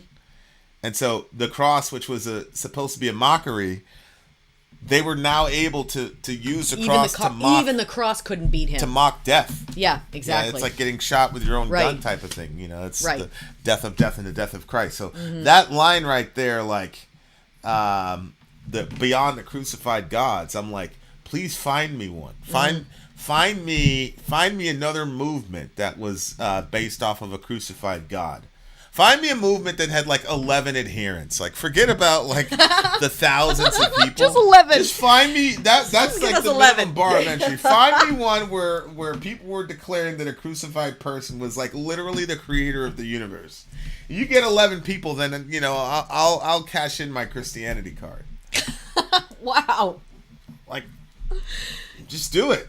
Anyway, Beyond the forgotten Mary, the idol of a false paradise in the mirror of time, souls are struggling, silencing. I was watching, I had an atheist friend ask me this question. He was talking about, anybody care to tell me where God was when this happened? And, there's this cold weather situation happening that we're all caught up in right now. Yeah. And one of the girls was one of the women, she's a grown woman, she was missing. Her family was praying for her around the clock. Turns out she got stuck in her car and she froze to death in her car. And so she did. How far from, if she would have got out and walked, would she still been stuck? I mean, I don't know. Oh God. But there's been a couple stories like that, because some of these places people don't know how to function. Yep. So this atheist dude was telling me, we're anybody tell me about God and his interactions with people when that happened? And I said, what do you mean interaction? He's like, I don't know, like not allowing this poor person to die in such a horrible fashion, and maybe answering the prayers of her family while she was freezing to death. I said, yeah, man, that's a really good question. That's a really good question. And so, like, here where he talks about the idol of a false paradise in the mirror of time, souls are struggling. And in the mirror of time is interesting because it's like you're looking at yourself through time, and he's seeing himself in these other people. These people are crying out for help, and there's nothing for them. Mm-hmm. So when you're in a situation like that, like all the religious bullshit like goes out the window. And I think that's a big kind of mistake that a lot of Christians make, especially when they're talking about, like, when you're talking from the Reformed perspective, where Romans 1 is your only understanding for why people are unbelievers, which is they're suppressing the truth and unrighteousness. Yeah. Like, that's your only paradigm for why people are unbelievers. Yeah. And, like, situations like this, or situations like the person where the person literally froze to death and their entire family was praying for them, and they were praying in real faith. Shout out to No God. Let me help you watch the live stream. You almost got not a single arsehole to watch your live stream. Shout out to No God. Everybody be nice to him. But like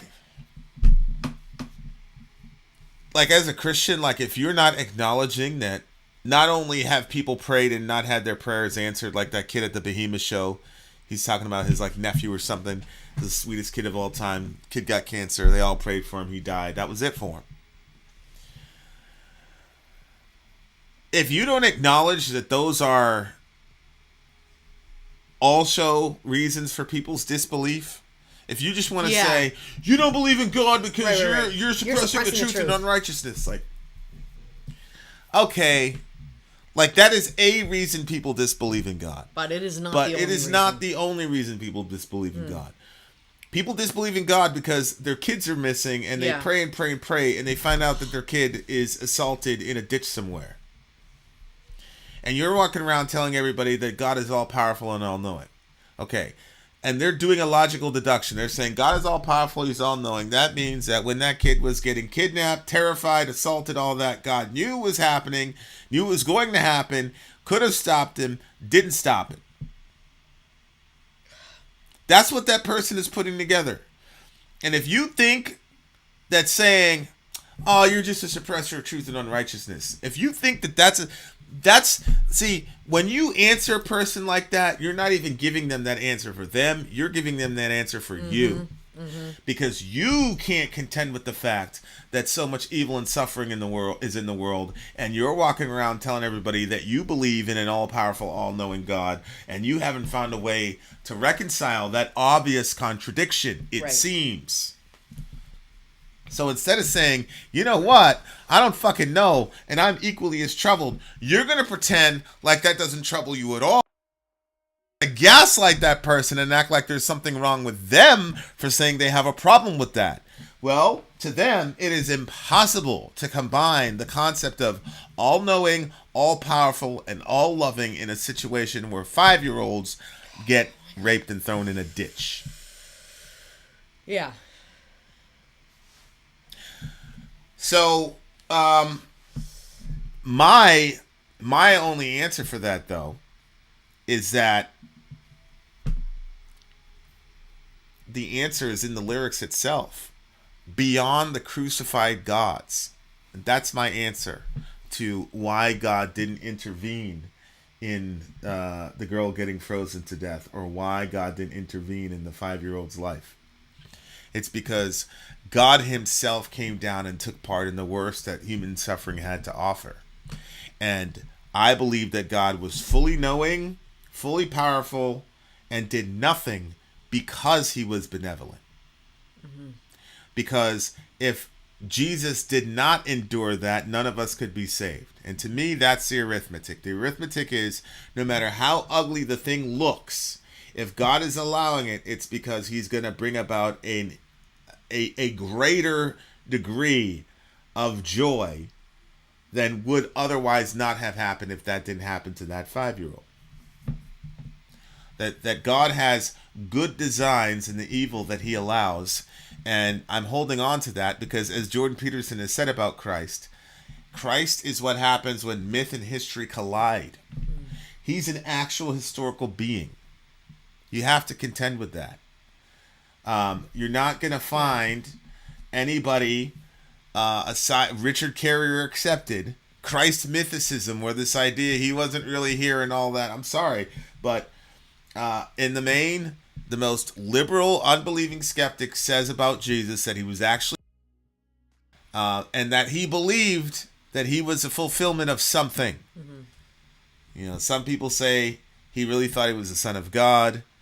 I heard Bart Ehrman say that his understanding of Jesus was that Jesus believed that he was an angel in human form, which I don't think is necessarily truth. Mm-hmm.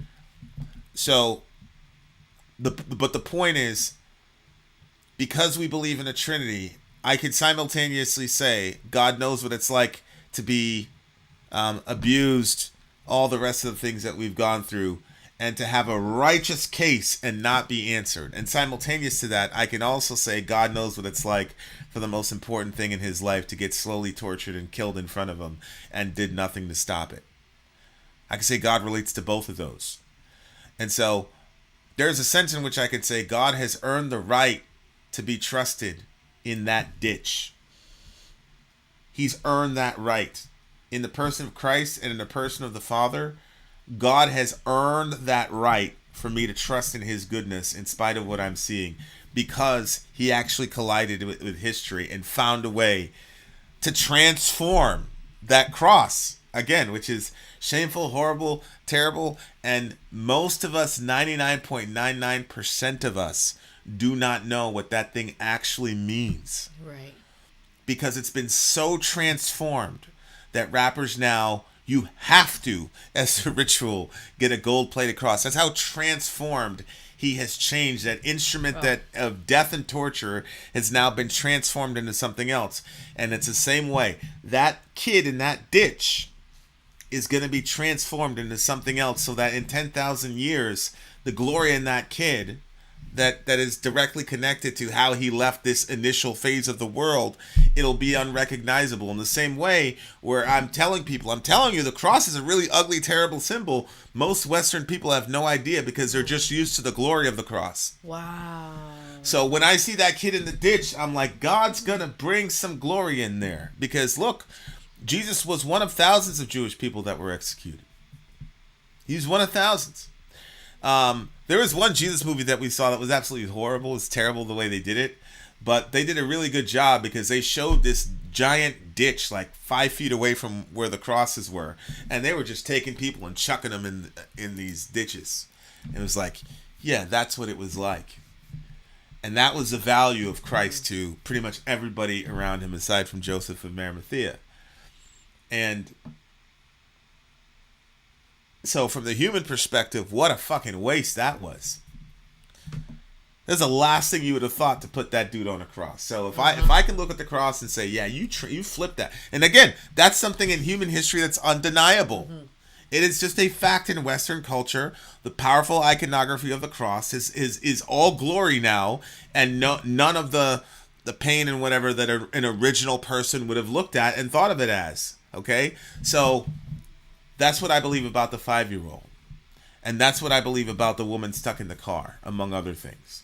But I'm not going to say that if you're an atheist and you don't have that relationship with God and you haven't seen Christ, as Paul told the Galatians, clearly portrayed before you as crucified. If you haven't had those experiences with God and you only see the girl in the car, you only see the kid in the ditch, of course,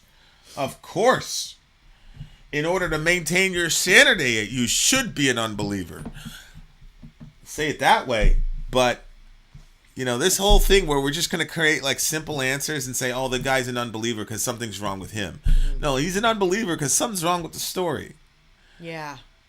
Tell him a better story and maybe he'll believe you. But what I'm getting from a lot of my unbelieving friends is, if this is it and this is how this God operates, fuck it, I'm out. Okay, well, sometimes some of these people are too moral to believe in God.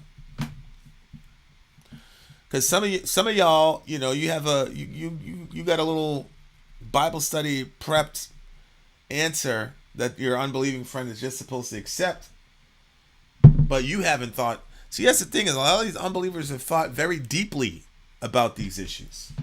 Then you come to them with your bullshit little answer because you haven't really thought deeply about it, or you haven't really suffered because your mommy and daddy created an environment where you're not supposed to suffer at all, so you don't know how to tell people about suffering and the shit you've been through because you got no scars. You got your little prefab little answer for these atheist people. These people out here in the real world, man. So the silly little 2-foot deep God that you have, listen, God can save anybody at any time, but some of these atheists, man, they're like, listen, you got to give me a fucking... You're making this difficult. You got to give me a thought through answer because I'm not accepting that shit. Mm-hmm. And the God that you're presenting to them isn't the real God, and they're rejecting that God, and they should. Mm-hmm. I'm sorry, if I didn't have a crucified God, I would be out. I'd be out of the game for sure, because I've just seen too much. I've seen too much. Like, a lot of these guys in the medical field, these atheists in the medical field, they've seen too much, man. They told too many, parents of 11-year-olds to say goodbye. And you're going to show up and tell them, oh, you're an unbeliever because All right. It's a good song. I really, really like the lyrics. The lyrics were good. I definitely agree with you on the lyrics. For me, the song's like a 6. I'm going to give it a 6.6. Because the lyrics were good. Yeah. I really liked the lyrics. I liked how challenging the lyrics were. And there's a lot more I could say about it. All I would say is that the answer is in the first stanza of the lyric itself. If you truly dwelt on the idea that God has been crucified, really and truly in history, if you truly believe that God has actually really and truly in history been crucified, it changes you, and it changes a lot of the way that you look at things. God himself was crucified. That's significant in so many different ways. And that's why, like, Islam's fascinating to me. I love Muhammad as a person. Like, I love dude as a person. And I always say, like... I know you do, because honestly, he gets a lot of stuff, like, from their religion and listens to it. And, like, some of the stuff I'll be like, what the fuck? He did what? Yeah. And you have to understand, like, he has, like, very strong lines drawn in the sand of what you're like, okay, that's fine. And then other things that you're like, that's disgusting. Don't ever talk about that. I don't want to see that. But there's been a lot of things that I'm like, and you still love that. I'm like, a very intense relationship that you have with the homie. Right. And I always say, like, if I wasn't a Christian, I would be a Muslim. But, like, people misunderstand. Jesus just barely beat out Muhammad. It's like there's a galaxy's, I would say, an infinite gap. But the only reason I'm saying it's not an there is no analogy that the only reason I'm saying it's not an infinite gap is because I'm a finite person. I'm not able to create one. But There's a galaxy of a difference between Jesus and Muhammad. Even based on their own claims. Muhammad claimed to just be a regular dude who was chosen by God to deliver the last and final message. And so all of the the honorifics to Muhammad have to do with the fact that he was the last and final messenger for the entire world. And so he brought the last and final message. That's where he gets all of his honorifics from. We are saying that this is the fucking creator of the universe. There's a bigger difference. Who died the worst death possible. Like, they're not the same. When Muhammad, shout out to Muhammad, but in the Battle of Uhud, he had Talha and all those boys put their lives on the line defending this boy. I mean, he got, they to this day, they make a big, his face guard was smashed into his mouth and a couple of his teeth came out. Look what they did to Rasulullah, blah, blah, blah. That's just a bad day outside the wire, man. Like, it's not even close. It's just not even close. I have a crucified God. That's a really good story. Whether or not it's true is a separate issue. Yeah. But it has a hell of a lot of utility. Yeah, it does. Especially when I'm talking about that 5-year-old in the ditch. If you don't have a crucified God, I'm sorry. There is no way to deal with that 5-year-old in the ditch. No. None. Period. So that's just where I'm at with it. Yeah, because I guess it just leads you, like, if you don't have that, what do you have? And then I guess that could make you really dark inside, because if there's no reason, there's no explanation. You should be. There's no salvation for it. It's just so horrible. He forgot to respond. You respawn in like Fortnite or whatever. Yeah. He got to respond and he waited 3 days. The game was glitched. Ridiculous. Well, I don't think he forgot. He did on. Oh, shout out to Revo. Revo, you just heard a not very deep conversation. 275. Jesus was a way, way, way better human. Well, yeah, he was. Yeah, David Wood. He's like, I'm not even gonna compare Jesus to Muhammad. Let's just compare Muhammad to me. He said, welcome to the show, Jesus is Muhammad, where we talk about the greatest human being that has ever walked the face of the earth, and there will never be a comparison. And the other is Muhammad. Welcome to the show. Who did that? David Wood. They hate Muhammad. They don't love. Maybe they don't love Muhammad sallallahu alaihi wasallam the way I love him. But nobody. I haven't run into any Christian who loves Muhammad as much as me. Okay. All right. I'm going to give this a 9.4. 6.6. 6.6. Okay. What? You gave it a 6.6? How dare you? How dare you give it a 6.6? But I feel like poor MetalCat. But that's a hat tip to it, because it's a 6.6. MetalCat, are you still here? Are you still here, dear listener? We got one more song for you beautiful people. We shall return. I know we're going a little bit late here. We're going a little long. I'm sorry. Vin's not sorry. He's enjoying it. Vin Sorry out. Sorry out. Gone. Yeah, that light makes it look all party. It's party time. Yeah. I'm Vin. I'm sorry. If you would like to get your song reviewed, dear listener, there's the Filthy Capitalist option. Sorry says 125 gets you straight to the head of the line. You don't have to be a part of the alliance. You don't have to be part of the group. Wait a minute. And the biggest thing is you don't have to wait. You hop, skip, and jump right in front of everybody. 125 gets you there. You do that 3 times, and you get mashed down to the $75 rate for perpetuity. Yes! Also, there is a band review option. So if you've got a band and you're trying to get your band some exposure, hit me up at instory@gmail.com, and I'll show you the details about how to pull that off. You can also jump on Patreon, and there is a option on the tiers to be able to get your band reviewed. Obviously, we can't lie to you, so we can't guarantee a positive review. Get what you get. It's just rubbish. Rubbish. Rubbish. That's British for garbage. My favorite is the community option. $1 at the gate gets you in at Patreon. You get to join an alliance. The alliance joins their points together, and that helps determine what songs that we do. The alliances hang out on Discord. Message me on Patreon to get the link. And they do all kinds of other cool things. They do Minecraft. Dungeons and Dragons. Yeah. It's really a community within the community. Anybody can go in the village, facebook.com/VinandSori. There's 160,000+ people on the channel. What's cool about the Discord is that it offers a real opportunity for community connection, friendship, that type of thing. And it's on Discord, so if you're not a Facebook person, it's for you. You start off at $1. Right. Plus you get exclusives. Sori and I are working on a song. So the first 15 seconds of that was on Patreon. Also, at $15 tier and above, when we actually debut the video, they're going to be there live with us. There you are, dear listener. Buy our merch. Buy our merch indeed, and a child shall lead them to buy our merch. Vin will be here soon enough. Here's the little aardvarky character that Johan got me for Christmas. He got it from a college. They were having like an art thing. We have one more song on our list. Honey, Johan is bringing Seneca up. You heard me?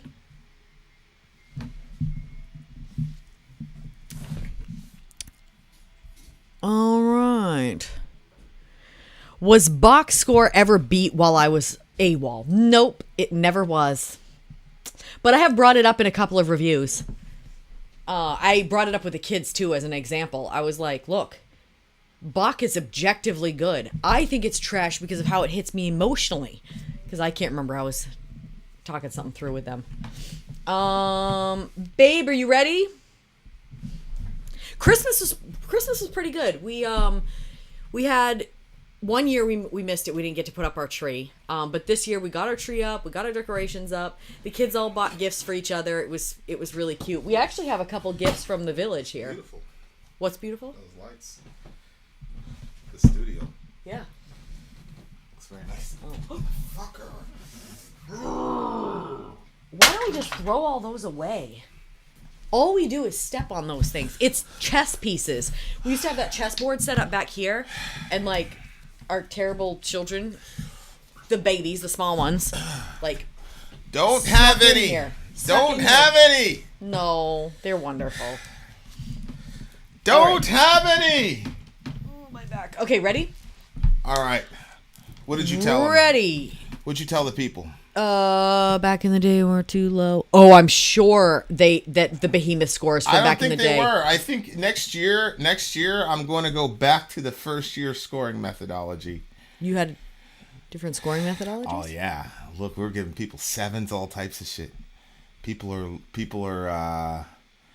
spoiled now. They forgot the old days. Volahan's song. You're probably right. Oh, I'm definitely right. Well, I don't know. I've given some low scores this year. Okay. Volahan's song, Kamalkan. That's what we're doing next. What did you do? Did you destroy that? Yeah, of course. Volhan's song, Kamalkan. Kamalkan I think is the name of the song. All right, let's do it. So far. We can't do it because I don't have the link because this computer door is going 2 miles an hour. Go ahead. I'll chat while you do that. Yeah. So far, it's been all black metal. So, he did say it was going to stick to it. I saw him in the comment section over there. So Stick to what? Black metal? Yep, keeping black metal all night. I've never heard of this band before. He got a gift for the baby for Christmas, but he never sent it.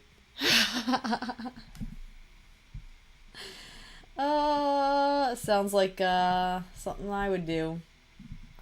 Okay, I'm gonna pull up the comment section over here because I can't. That's what I'm saying. I can't do everything here. Good Lord.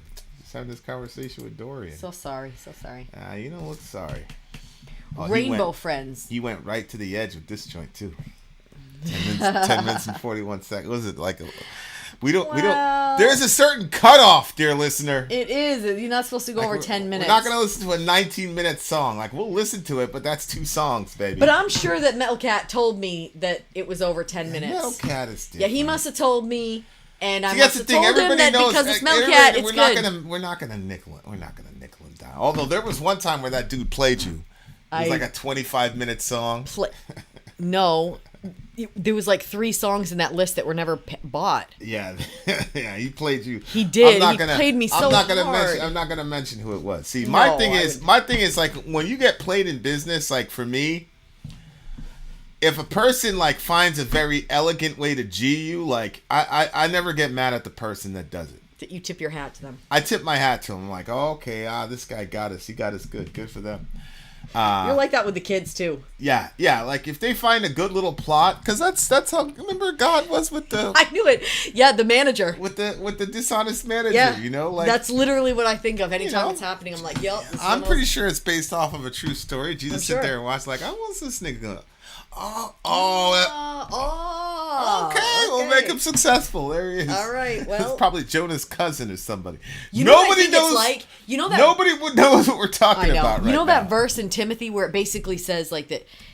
Basically, like exercise does some good. It's not like a world of like it's not everything. Yeah, it has. But some it is. benefit. It does have some benefit it has to it. Worldly benefit. Yeah. I feel like that's one of those things too, where he's like that has some benefit, some worldly benefit to it. If you like the way that the guy was. I guess. You know what? This is what the guy did.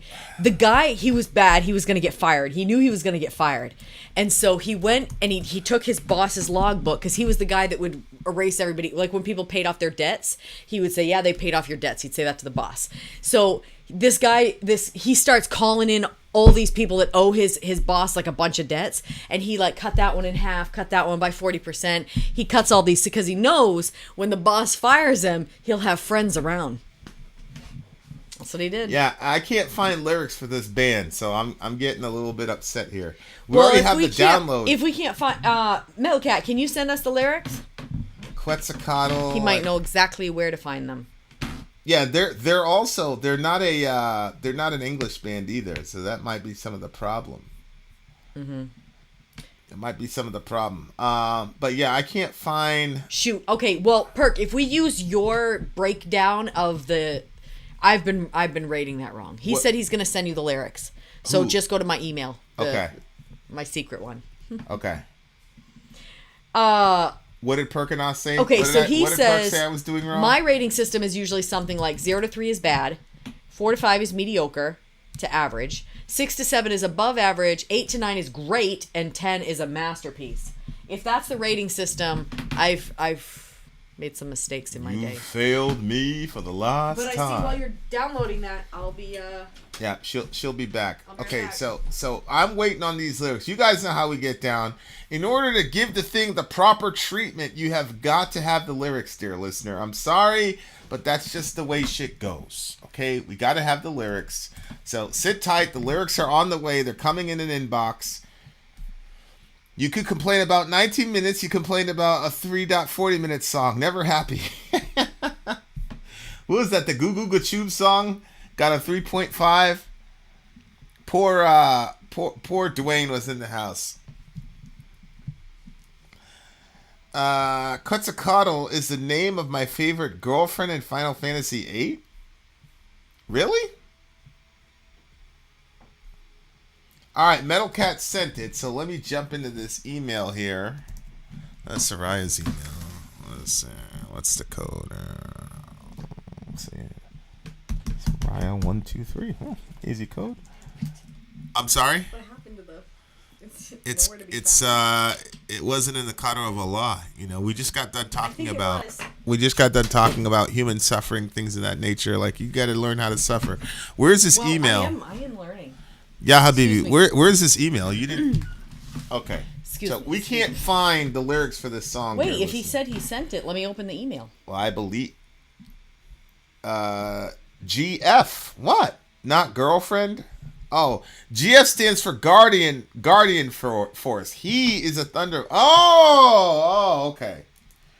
Yeah, so it's a dude.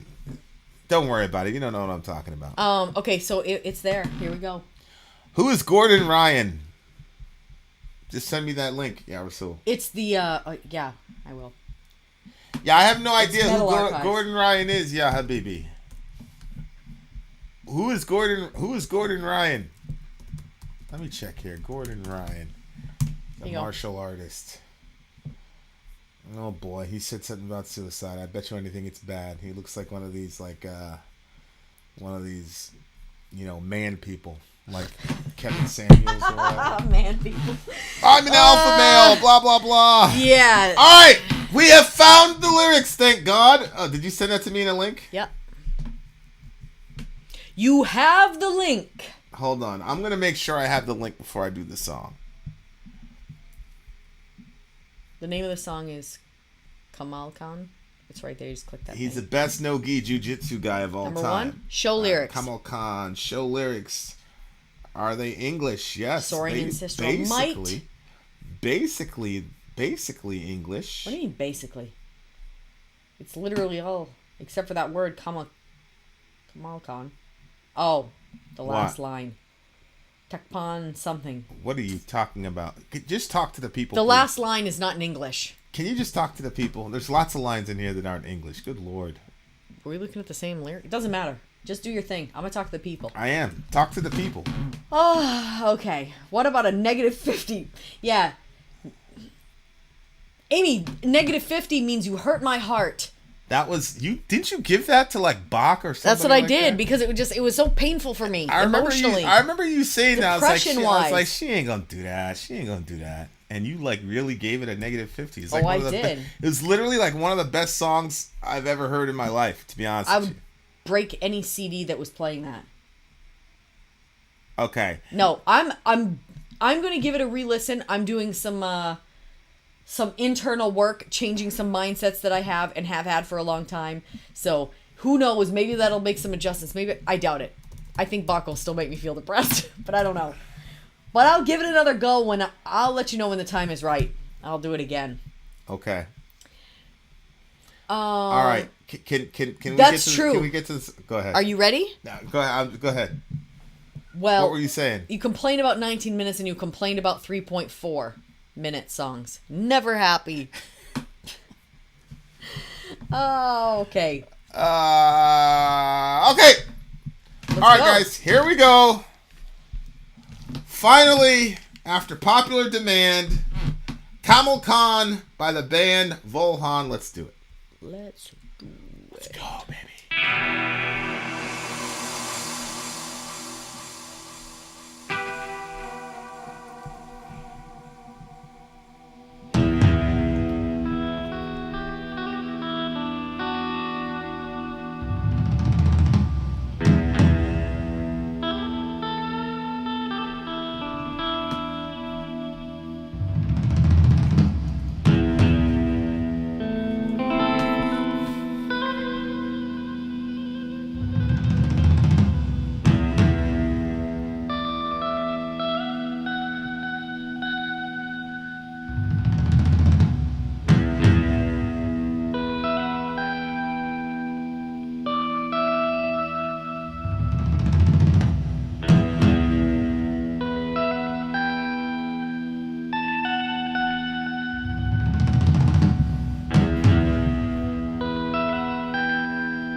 Mesoamerican feel to it.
really enjoyed this song.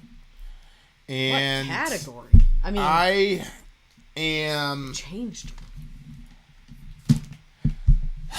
This is one of those songs where to truly, truly get it, you got to listen to it 10 times. Oh, I And believe that. I think I got the gist of it. Sonically or lyrically? Like what they were trying to do, like where they were trying to... Okay, so there's some debate here, scholarship-wise, as far as what that word means. Oh, really? The title track. Okay. So it appears half the scholarship believes it's the god is a bat. It's manifested in the form of a bat, like an anthropomorphic sort of humanoid bat, which is what you're seeing here. Which was the title of what was the title of the track again? It was Camel Khan. Yeah. Okay, so Camel Khan either takes a view where it's talking about a bat or it's talking about an anthropomorphized, wouldn't you know it, serpent, snake. And if you look at the lyrics in the song itself, they obviously take the view that this is a serpentine type deity, obviously, because they literally mention the serpent in the song itself. Right? Proclaim the serpent sermon of fire as will through the ancestral gaze of the obsidian oracle, etc., etc., etc. So this is a sort of... What's fascinating is that they literally called out the city that they're from in the song itself.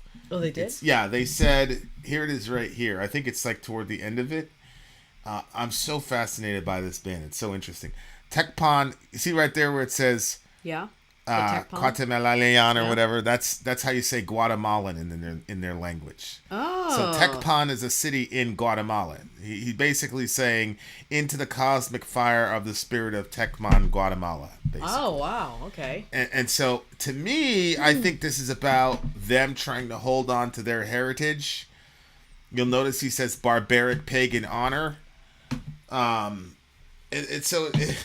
It seems that a lot of the pagans, their relationship, it seems to Christianity is a sort of conquer type relationship, and so holding on to their pagan roots has sociological as well as religious implications. Oh yeah. Because this is especially within Western Christianity, the mindset is not only do they have to adopt our belief system, but they also have to adopt our cultural expressions. Because Western people don't realize that they worship their own ethnicity and all those things. So, no, I'm not using that as a code for white. I'm using it just as a code for Western. Yeah. Because it's the same way. But so it seems like it's funny because there's an actual. I'm going to read it when I get off of here. My Stanford.edu subscription. You use that one a decent amount, huh? Yeah, it's got Tekpan, Guatemala, a modern Mayan town in global and local context. Okay. So that town, Tekpan in Guatemala, seems to be a distinctly, we held on to Mayan traditions, and this is one of the war deities that they had was Camelcan, was this sort of serpentine warrior deity type of thing, and I'm assuming he's saying we're gonna continue to memorialize this person, this being or whatever, because it represents our ancestral sort of heritage. We're gonna hold on to that and not, what's being imposed on us. What you looked like weirded out when I said that. Well, just because you've been saying serpentine this whole time, and so to me, I'm thinking, oh, okay, so this is gonna have something to do with like the fall of Satan or something like that. And then you talked about their city, so I was like, okay, so now we're talking about so I just didn't expect for you to say that that the serpent was basically the embodiment of their culture and everything that kind of like makes them in their opinion. Well, and so I was surprised to hear you say that they were keeping, because I didn't expect it to be about that. Okay. Well, that's an interesting thought process relative to serpents, because if Heiser's right, and I think he is, the term seraph And these are beings that are the closest to the throne. Seraph or cherubim, depending on, Seraph and seraphim are the same thing. Yeah, seraphim. That's just the S, the I am okay. function. Multiple. So you have one cherub. I But didn't if know you that. had multiple cherub, you'd have cherubim. You had one seraph. It'd be seraph, Okay. right? Yeah. It's the same thing. Would be one L. One God would be one L. But then if you have Elohim, then that I am functions as a plural. So if you said Satan was a seraphim, that's wrong. You would say You'd he was say a seraph. He was a seraph. You'd say he was among the seraphim. Yeah. Would be the idea. So if you take Heiser's worldview, right, is that you had these powerful beings, Benai Elohim, seraphim, cherubim, whatever, and they had jurisdiction over the inhabited human world, and their job was essentially to show us how to do the practicals, right? Like, show them how to develop language, show them how to invent the wheel, show them how to relate to fire, show them how to relate to all these things. Like, that was their job. And obviously, on the spiritual side, they were to lead us to the worship of Yahweh. When you get to the intertestamental literature, these beings don't do that anymore. They're teaching them warfare, sexuality, blah, blah, blah. Makeup, and how to work. And they took the worship for themselves. Because when you think about it, when you occupy, like, let's say there was a group of savages, and you were instructed to go back in time, and you were instructed, get them up to speed on this shit. So you would probably come down in some craft, right? That automatically, you know how people are. They're like going to be inclined to worship you, right? And you're like, no, like, don't worship me. Here, worship God. But eventually you get to the point where it's like, this feels pretty good, right? And so now you stop directing the worship to Yahweh and you keep the worship for yourself, and then you become corrupted by that. And so my point is, there are a lot of ancient religions that focus on worshiping serpents. You could say, well, they have that because, they were afraid of serpents, and so blah, blah, blah. You can find it sociological. They live by the desert. Or what you could say is, these beings Seraphim originally looked serpentine. So what you look up as a snake here is really just a fake copy of what an actual seraph looks like. So all of these mighty beings who had jurisdiction over the planets, all of them look serpentine, because that's what a seraph actually looks like. So a snake itself is not a representation of something bad in and of itself. It becomes that because there were a group of them. But what if serpents were actually high order of creation, and when you get to heaven, you're going to see a bunch of serpents worshiping God in the same way that you're going to see a bunch of humanoid beings worshiping God, and we know that there's a bunch of bad humans in the world.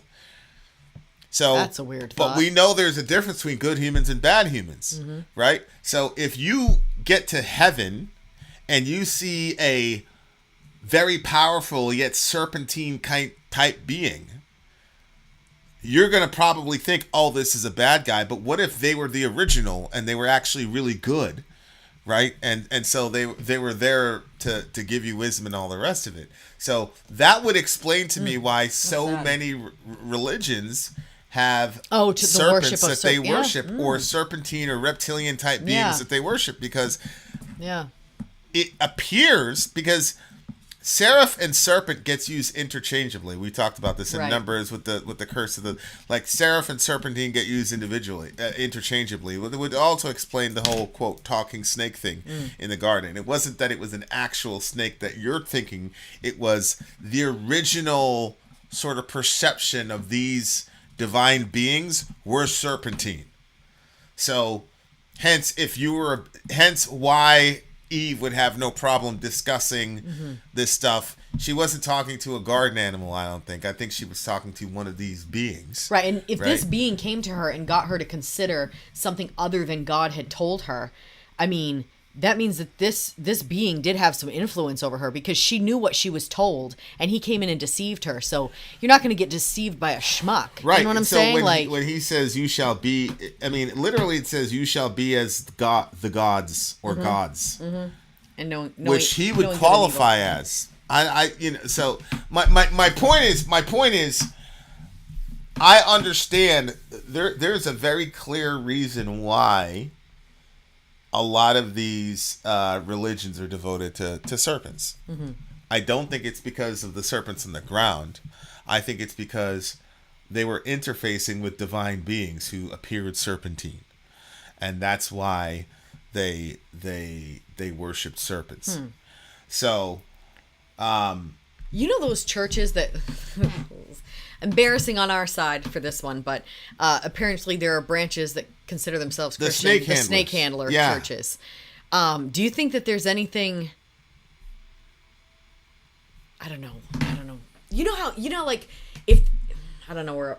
Forget about it. Go ahead. No, go ahead. Well, I was trying to figure out if there's anything with them that, like, you know, there's a verse that talks about that you're gonna like trample on snakes, scorpions, and and stuff like that. Like, do you think that those are directly talking about not like a literal like snake, but that they're actually talking about spiritual the warfare, supernatural aspect of it? For sure, 100%. So, and then these 100%. churches literalize it, and then they start carrying snakes around. I mean, because it was a literal story that Paul had gotten off the boat, and the snake was. I think that's more of the interpolation found in the long ending of Mark, where it says, you know, they'll be able to drink deadly poison, they'll handle serpents. Yeah. That's the one. That's the one. Yeah. And so that's the one I thought I was talking about. Yeah, but to Jonathan's point, Moses raises a bronze serpent to heal the people, which that's a verse I was referring to in Numbers, where the terms serpent and seraph are used interchangeably there. Right. And it wasn't like it only translates it as serpent when they bit the people, but then they translate it as seraph when they're looking at the thing to be healed. It's used interchangeably. And what's interesting is Jesus himself compares himself to a serpent. He says, as the serpent was lifted up in the wilderness, so must the Son of Man be lifted up. So Jesus embodies a serpent on the cross. Yeah. Right? And so when Jesus is speaking from the cross, it's a serpent in the tree. We're listening to the voice of a serpent in the tree to a degree, right? And that's what reverses what happened in Eden, because Christ, the serpent from the tree, is speaking to his bride, the serpent from the tree, but he's ingesting the poison apple himself, basically. So, like, it's just very, very fascinating to me how universal serpent worship is. While at the same time, how almost universal fear of the serpent is also there in the human psychology. And of course, you can get there easily from, we were afraid of snakes, blah blah blah. But lions don't seem to have the same kind of effect as serpents do. There's something very intoxicating and strange. There's something very singular about the way that serpents operate. So true. Yeah. And my current mentality on what ultimate reality actually is, where I'm at currently, is that none of this physical shit is real. I think I've got enough scientific backing to say that none of this shit is real. But that means that everything here is an icon of something. And when you open that up, that from a scientific level, that everything here is really just an icon of something, that opens up a bunch of questions. But it does explain snakes to me. Because snakes are an icon of something in the same way that human beings are, we ourselves are an icon of something more original and greater than ourselves, namely God. God gave us the answer to the test as to what a human being is. A human being is in the image of God, but that doesn't mean that that what we call a snake on the ground is not in the image of something else. I think snakes are the image of the seraphim. What an interesting way of we're the image of doing God. that. Snakes are the image of seraphs. Gold is the image of something. Diamonds are the image of something. Okay, so when he says you're going to crawl on your belly, you're thinking that means his projection into this world is going to be that. You with that. Right. So whatever those beings are, they all got to degrade because of this guy. So I'm sure all the other seraph are looking at him like, you motherfucker. So now for all eternity, everybody's going to be giving us a side eye because of your lying ass. It's true. And people always think that like Satan is a singular character, as in he's the only one of his kind. Right.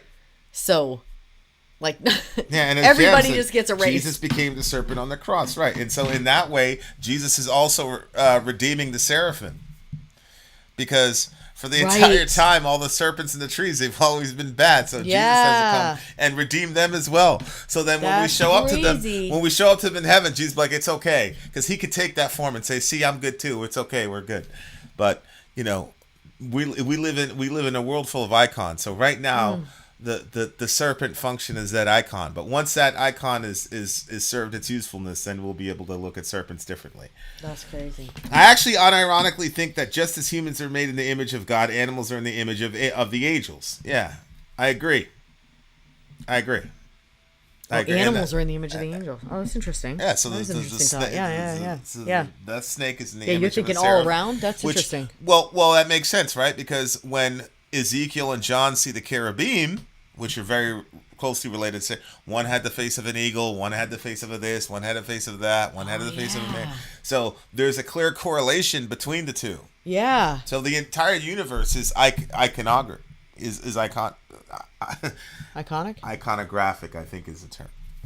The entire universe is an icon. Yeah. So one of them correlates to something else, and so that's I think the snake correlates to the seraph, and that would explain, because they're very high. I think even in Aquinas' order, I think seraphs.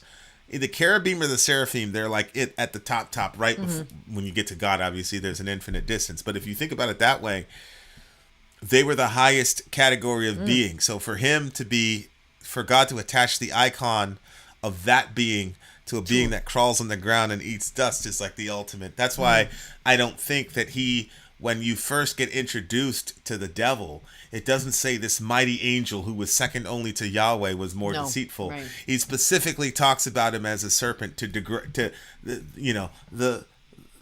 guy, and he's purposely speaking of him in the animal kingdom because that puts him beneath Adam. When in reality, at the time, he was obviously above, ontologically and practically above Adam. Right. It wasn't just a regular snake, because it says you'll be on the dust for now. That's part of his curse. Well, if he was there, it doesn't make sense. You know what I'm saying? They used to tell us, that the snake had legs, and then he removed his legs. Yeah, the snake had legs. Remember that? Yeah. And then I'd be like, but like a salamander? Yeah. Like, what's happening here? Yeah. But really, really interesting stuff. So it looks like these guys are saying, look, we're going to keep our heritage. We got that barbarian thing. He talked about the discipline of the sun. I don't know if that's something that got lost in translation, like the discipline of the sun. What do you mean by that? Other than to say, obviously, those people are acclimated to that kind of suffering, and Western people are not. Like we see it a lot when we see people in the sauna. Like, doesn't matter how big and tough you are. There's a certain kind of discipline that you need to endure heat. So, Aquinas' angelology is heavily influenced by Pseudo-Dionysius. So, if I recall, whose highest orders are seraphim, cherubim, and or ophanim. Okay, there you go. So, seraphim are number one. There you go. I thought that's what you had told me years ago. Because Satan, you said, was a seraphim. So I thought you said that made him, that he was like the top of God's angels. Yeah, I mean, he's called a cherub. You're the anointed cherub who covers in Ezekiel. But to Heiser's point, I think seraphim and cherubim are actually interchangeable terms as well. But I think a seraph is probably a cherub in a certain state of worship, because the term actually means the burning ones. That's right. So I just think that when a cherub is... Which one means the burning ones? Seraph. Seraph. Seraphim literally means the burning ones, or the ones who are burning. So I just think that a seraph is what a cherub looks like when it's in a moment of ecstasy. Oh.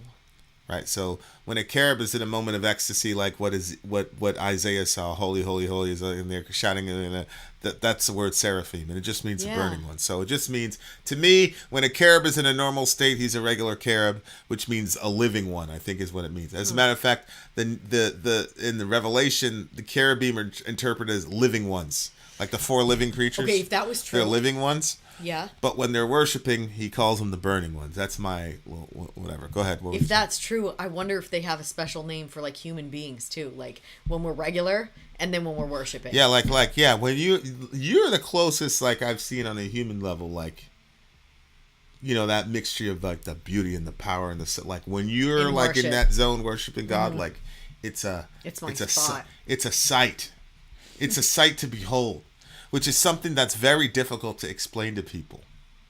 Like that was like one of the craziest things about that group was like we'd be in certain situations and then people would be caught up in these moments of ecstasy, and it was like there'd be other people that would just stop and watch. Oh, and really? I understand like how weird that is, but at the same time, like to be in a room when that shit is happening and everybody knows like what's happening, like this is some like interdimensional shit is happening. Like I remember one. Oh yeah, like, sometimes. there are a couple times, and it was crazy too because we had people in there that didn't have categories for what was going on, so sometimes they'd be like be freaked out because like shit was happening in the room, and like it's so hard to explain. Mm-hmm. And that's why I remember I would tell people like, yo, what you just experienced like an hour ago, like do not take that shit for granted because this does not happen like this. But like you had just a group of, there was so much focus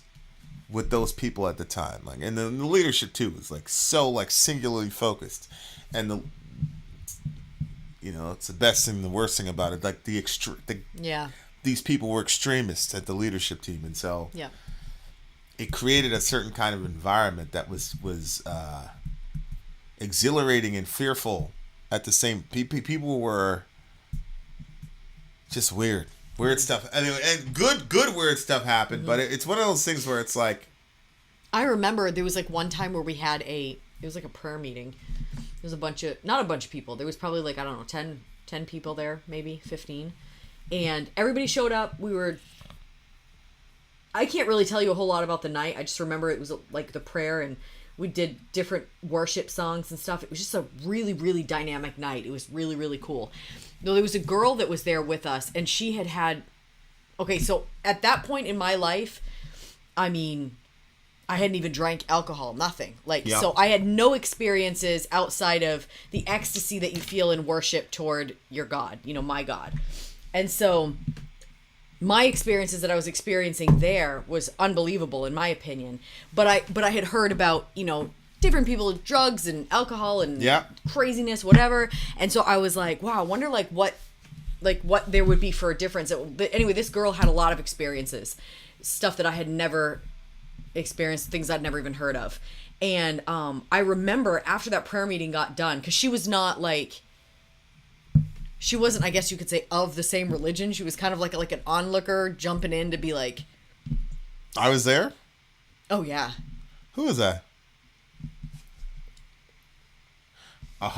And so we're all, the whole meeting got done, I guess you could call it, and she was like blown away, and she was saying to me like, she's like, I've never had an experience like this. She said, literally, this is the best experience of my entire life. She's, of all the things that I have ever experienced, and she's experienced a lot of things. I think life has been pretty hot for her at some points, you know what I mean? Like, but she was like, nothing compares to what I experienced here tonight. And I thought it was, I can't say whether or not she's on the team, you know what I mean? Like, she's kind of, it's hard to tell. But I will say that, like, whether or not like she experienced something that night that was unplanned, and it wasn't something that she was given, it wasn't something that we gave to her, you know what I'm saying? Like, none of us gave her anything. We all just sat in the room and experienced it for what it was. That's one of the problems with, it was supernatural. It was crazy. Is that people have those experiences and then they want to put it in a bottle and control those experiences. Right. And have them whenever. And it's not up to you. If these beings are real, then there cannot be a formula.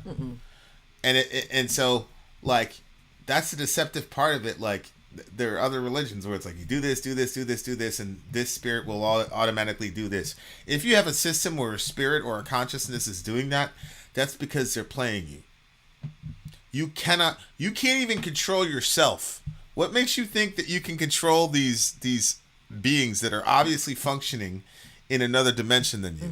That where they are and what they're conscious of, you don't have access to, but they have access to us. And you're just you think that you can find some way to manipulate them to where they have to obey you, like they're playing you. Yeah. That's where people get in trouble because they constantly want to have that, experience over and over again, and it's not for you to control. Yeah. But yeah, it sounds like that's what it was to me. These guys are trying to hold on to their Mayan heritage. Shout out to Guatemala. I love, usually we see the Europeans. The Europeans are pretty good at, saying, hey, we're going to hold on to our shit. But these guys did a really good job.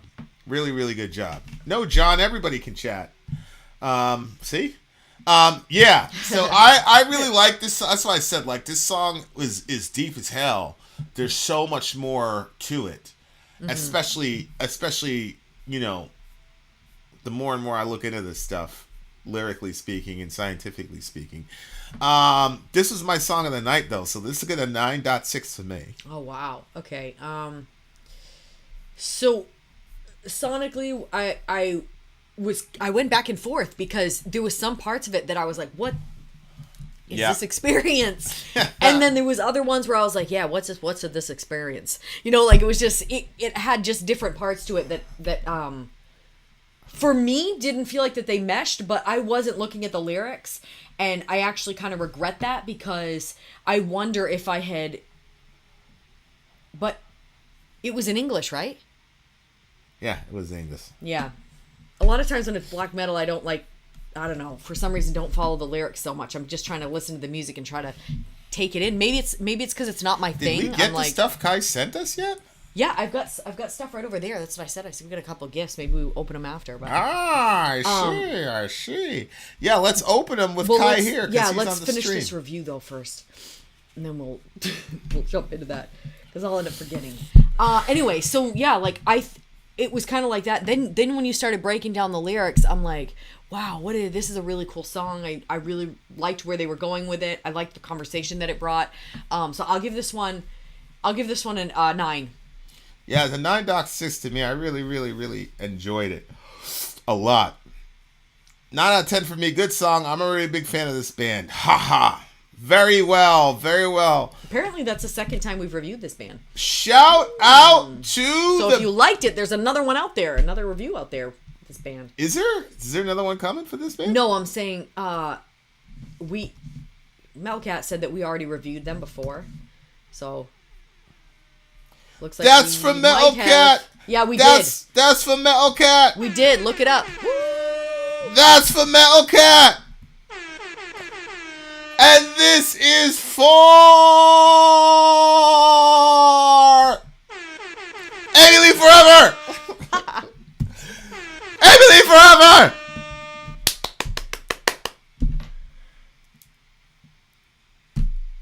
Emily Forever. Emily Forever. Just change the banner. All right, so let's vin out Zori out, and then we'll do the gifts. Oh yes, we have gifts. Emily Forever. Okay, vin out. Zori out. Gone. All right, stay tuned because we got some gifts. We got a belated Christmas in December, dear listener. We got some gifts to open up. Is this the big homie? Y'all remember we used to do this? Christmas in July, Christmas in July, Christmas in July. Is these all from the homie? I'm not sure. I'd have to look. It's Christmas time in the city. Christmas time. Silver bells, silver bells. Here's an unknown fact about me. I actually love Christmas music and would play it all throughout the year if I could. Who's that? Who said that? Me. What do you mean? Then how come you didn't play it much? That's a the whole time we've been together, you barely played it. That's an unknown truth about me, guys. That's an unknown truth about me. Then we're gonna play the hell out of the Christmas music next year. I'm lying to you. I hate Christmas music. I like music like this. All right. All right, guys, here we go. Okay, you're opening first. The Perfect Police State. An Holy undercover odyssey into China's terrifying surveillance dystopia of the future. Here we go, guys. Who is this from? This is Enjoy Your Grift. I believe Vin will find this book very interesting. With love from Finland, from Kai. From Kai. From Shout out to the big Kai. homie. Hold on, let me really fuck with people's mind state here. All right, there you go. Look at this, guys. The Perfect Police State. Boom. That's from the big homie Kai. Thank you very much, homie. Very, very much. We continue. How do you feel? Can I open up one now? Because Yeah. you opened up the first one. I Yeah. thought we were gonna like do scissors Stagger? paper. We were gonna do scissors paper rock, all types of shit. Oh, well, you should have said something. No, it's too late now. It's too I late. just got excited about Too opening. late. Kai, Too late to apologize. hear me. Oh, we got a DVD. Oh, shit. What? Here you go. Well, I was opening up with a pen. It was a bad idea. This says, this movie is one of the best war movies ever made. It's 2017. Finland's 100th birthday. Second remake of a classic movie from the 50s. This movie is a tradition here. On every Independence Day, it's shown on TV. Whoa. Oh. Shout out to that. Okay, let's see. Wanted to send something for the kids, too. Maybe something Story can use. Homeschooling the kids. With love from Finland. Okay, so here's the movie. Okay, Unknown Soldier.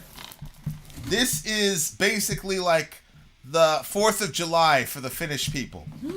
Shout out to the Finnish people. Oh, Negative Vibes is in the house. Vin is on the... Look, they're like, what sorcery is this? Vin is on the left. You can see how I'm not actually symmetrical, not. unsymmetrical. Here's, Can You Hear the Trees Talking? Ooh, Excellent. this does look like something I would like to do with the Good kids. primer of animism. Discovering Let's the teach hidden our life of the children forest. animism. Let's raise them to be heretics, dear How listener. trees work.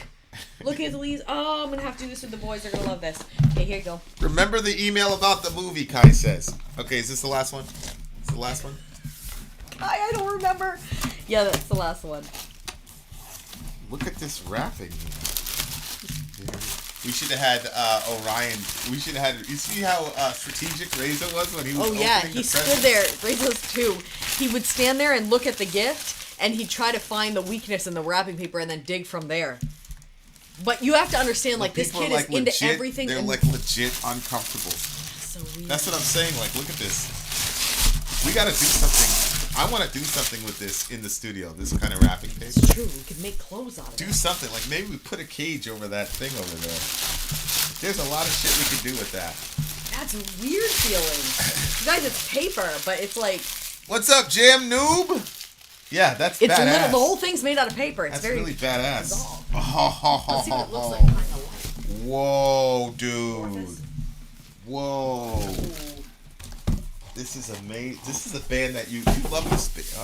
I was looking for Soraya, but she's already off. Well, See, I just wanted to see what it looked like I on the know. wall. I know. As soon as Oh, you can't even see it. it's I not put it up even too there, high. you put it up too high. I knew. That's what I'm saying. Like, put it as a cage. Put it like right over that picture. See if it does anything. What's up? What's up, Jam Noob?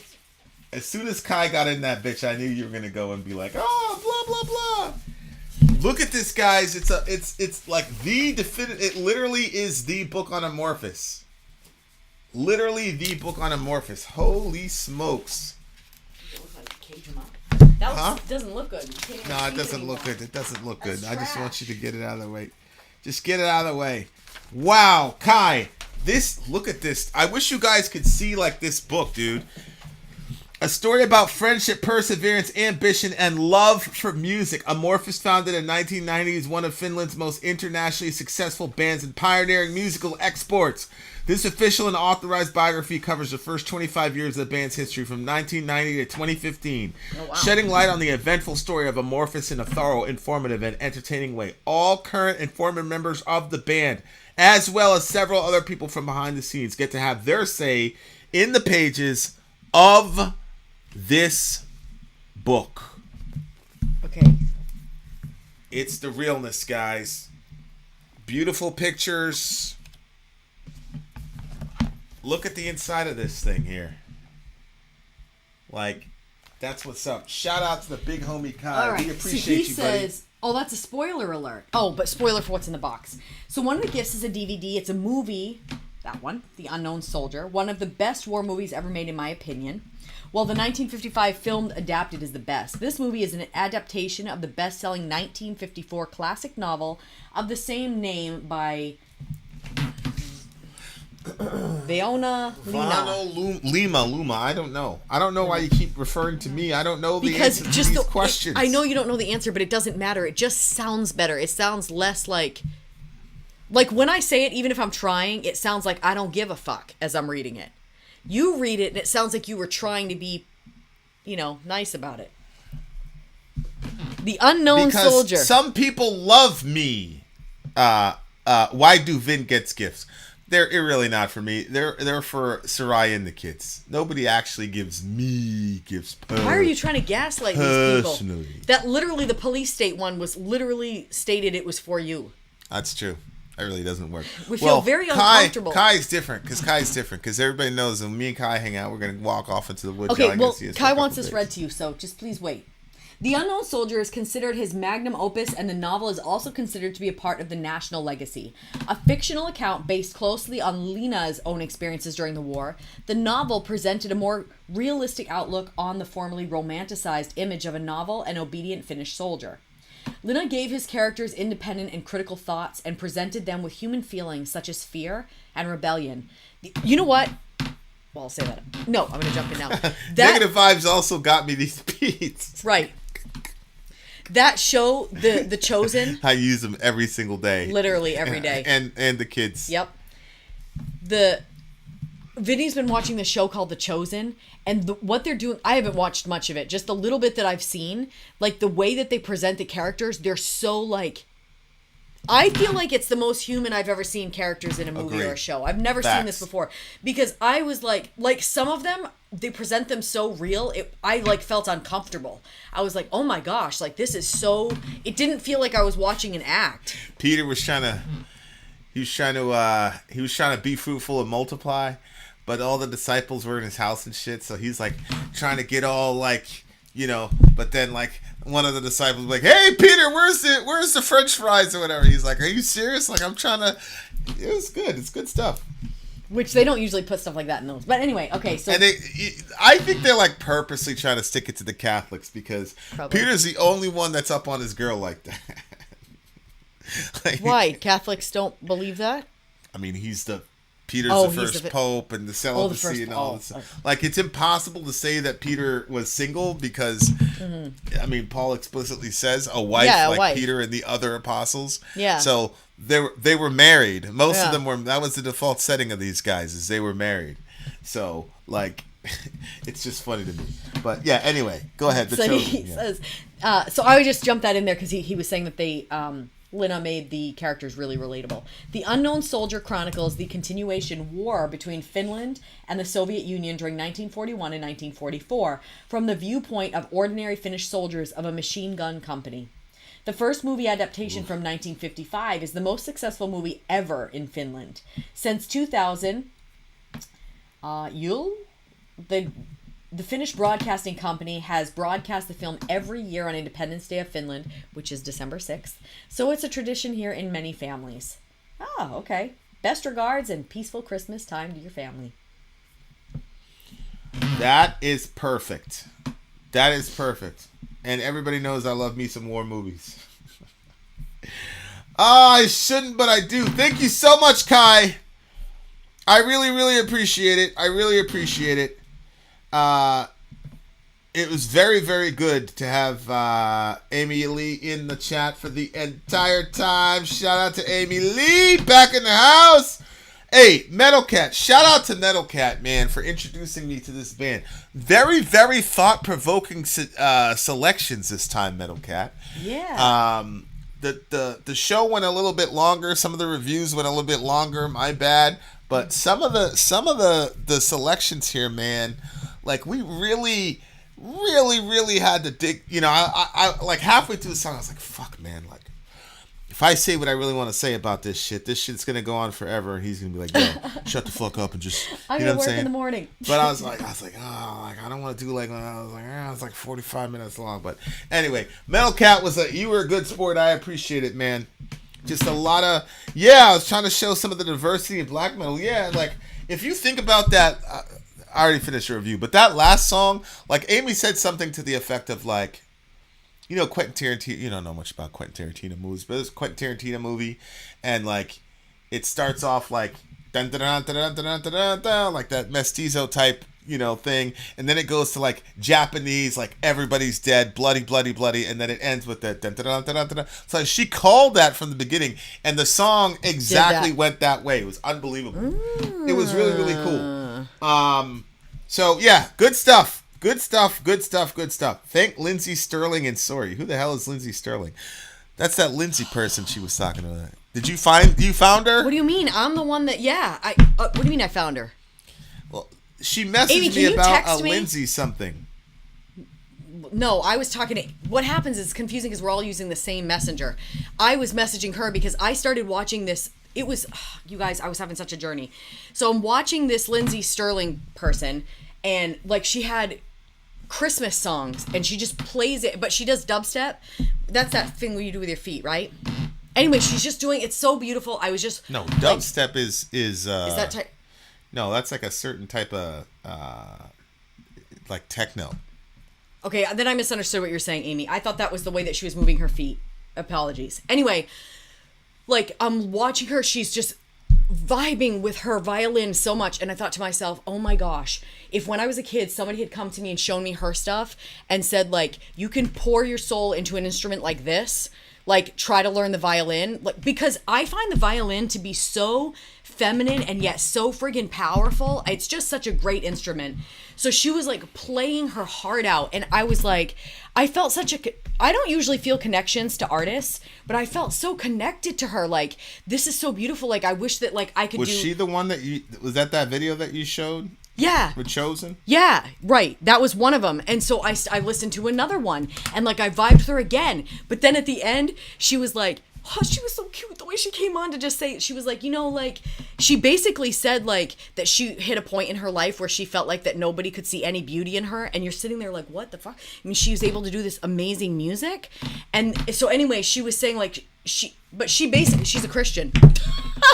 So she started like talking a little bit about her. She was the one that did the Chosen, that video that you showed me? Yeah, but I didn't know she was a Christian. I just thought that she was doing a cover of Oh Holy Night or whatever song it was. Gotcha. And I just thought that the Chosen thing at the beginning just happened to be like a fan-made video.